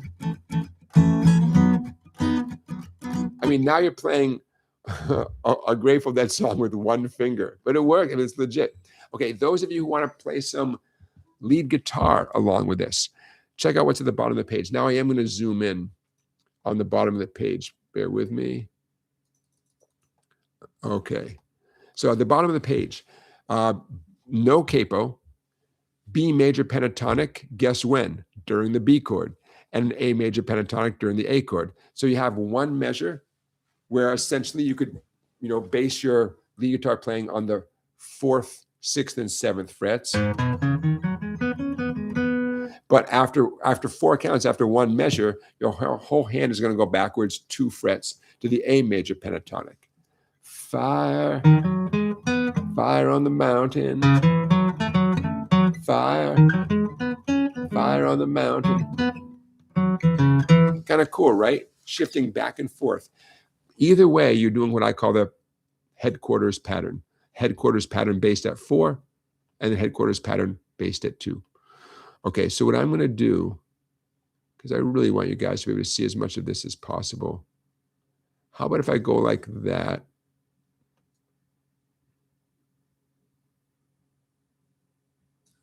I kind of want to get the whole thing on there. I put so much time into this PDF. I kind of want you guys to see all of it. Okay, how about that right there? Does that work for you guys? Let's do it. Hey, we're running late today. I should be on vacation now, but I like the Grateful Dead. I want to play this song. All right, I am going to put my capo on the 2nd fret, and I'm going to be playing the A's and the G's. And I'll tell you why. I'm on acoustic guitar. I want to get as much resonant, harmonious sound as possible. It's what acoustic guitars do best, right? If I were playing electric guitar in a band, I'd be far more likely to have no capo and to do the B and the A, such as that 4/4/4, 2/2/2 business. But at this moment, you got me, right? Acoustic guitar, I'm the only one. Let's do this. I'll see you on the other side. 2, 3, 4.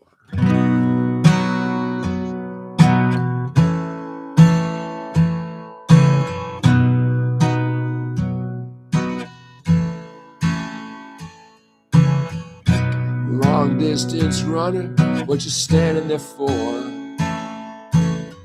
Get up, get out of the door.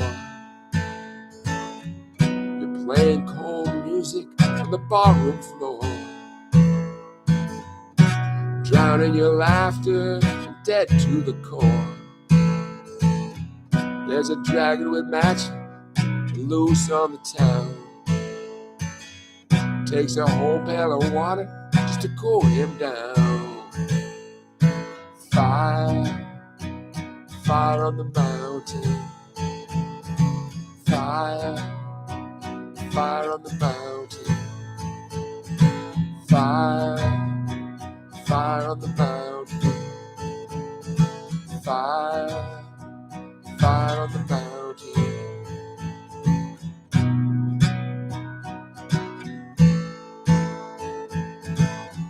Almost ablaze, you don't feel the heat. Takes all you got just to stay on the beat. You say it's living, we all gotta eat. When you're here alone, there's no one to compete. If mercy's a business, I wish it for you.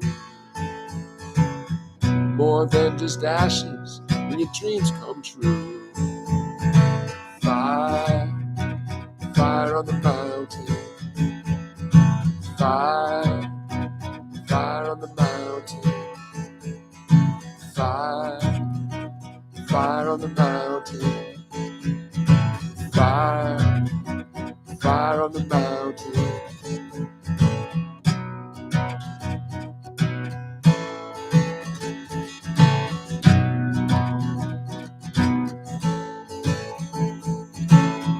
Long distance runner, what you holding out for?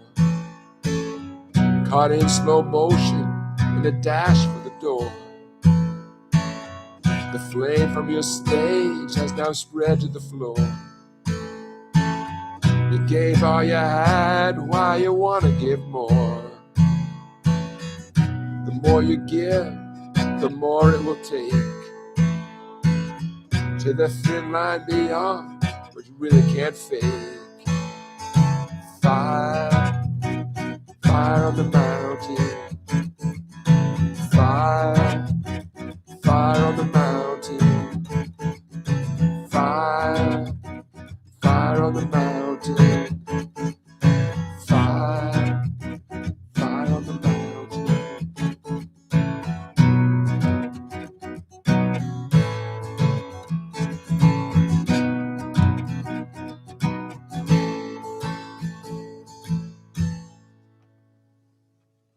Any lead guitar players rocking out while we did that? If you're an aspiring lead guitar player and you have very little experience, then hey, why not? Why not, use this song? What I recommend is practice the B major pentatonic, memorize it. Practice the A major pentatonic, memorize it, right? Put on the song and start playing it. To my knowledge, the Grateful Dead always does it in this key. At least I haven't found a version where they don't do it in this key. And remember, the number one goal is to stay oriented. The number one goal is not to sound like Jerry Garcia. The number one goal is to say, okay, I know the band is on the B chord right now, and I'm in fourth position, meaning the index is hovering there at the fourth fret. And I know the band is on the A chord after 4 clicks, and I'm going to go backwards to the second position, right? That's called being oriented, right? That's the number one goal. It's not what notes you play. It's not how you sound. Don't worry about that yet. You're not going to sound like anything unless you're oriented, right? You know where you should be. And then you know what? My advice would be just to pick out a couple notes. You know, B, 2, 3, 4, A, 2, 3. Here comes the B. 2, 3, 4. 2, 3, 4. 2, 3, 4. So what I just did there was a little hammer-on, 4 to 6 on the 4th string from the B major pentatonic. And hey, I just moved it backwards 2 frets and did essentially the same hammer-on the 4th string, but from 2 to 4.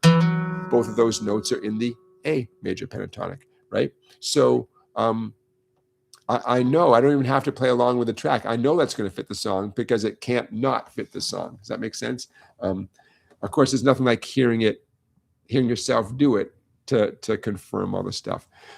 But trust me, playing just a couple notes, 1, 2, 3 notes from the B major pentatonic during the B chord, and just the same thing, 1, 2, 3 notes from the A major during the A chord, that's success right there. Don't worry about how it sounds, just staying oriented, being, committing to the song, and then you grow from there. Joseph, too much sugar in coffee today, Joseph? Is there such a thing as too much sugar in coffee? I don't know. All right, you guys. Again, all the PDFs that I've showed today on the screen are all going to be available. If they're not already available, they all will be available very soon at my website called song-bike.com. Please become a member over there. $10 a month gets you access to tons and tons of stuff, especially well over 100 PDFs from this live stream, Okay. Now, I think it's just about time to say goodnight. Let me make sure I didn't forget to mention anything. I always like to say hello to the family that is watching. Hello to Mrs. SongBike. Hello to my mom. Did I mention next in 2 weeks? Remember, the songs are Learning to Fly by Tom Petty, Higher and Higher by Jackie Wilson, It's So Easy by Buddy Holly. Links to me teaching those songs will be in the description of this live stream very soon. Okay, check. Okay, final poll results. The poll question: is your goal to learn a few hard songs or lots of easy songs? And final poll results: 72% lots of easy songs, 28% a few hard songs. And I realize it's a weird poll question that many of us fall, somewhere in that gray area in between. But that's a pretty decisive margin there. Very interesting. All right, you guys, that's going to do it. I'm going to wish you happy July. I'll see you guys in 2 weeks on the 25th of July, same place. And I hope you have a great 2 weeks. Stay healthy, stay hydrated, watch out for the sunburn, all that kind of stuff. And I hope you guys have a great time playing the guitar with the stuff that we did in our live stream and whatever else suits your fancy. All right, you guys, my vacation begins now. Woohoo! Take care, everybody.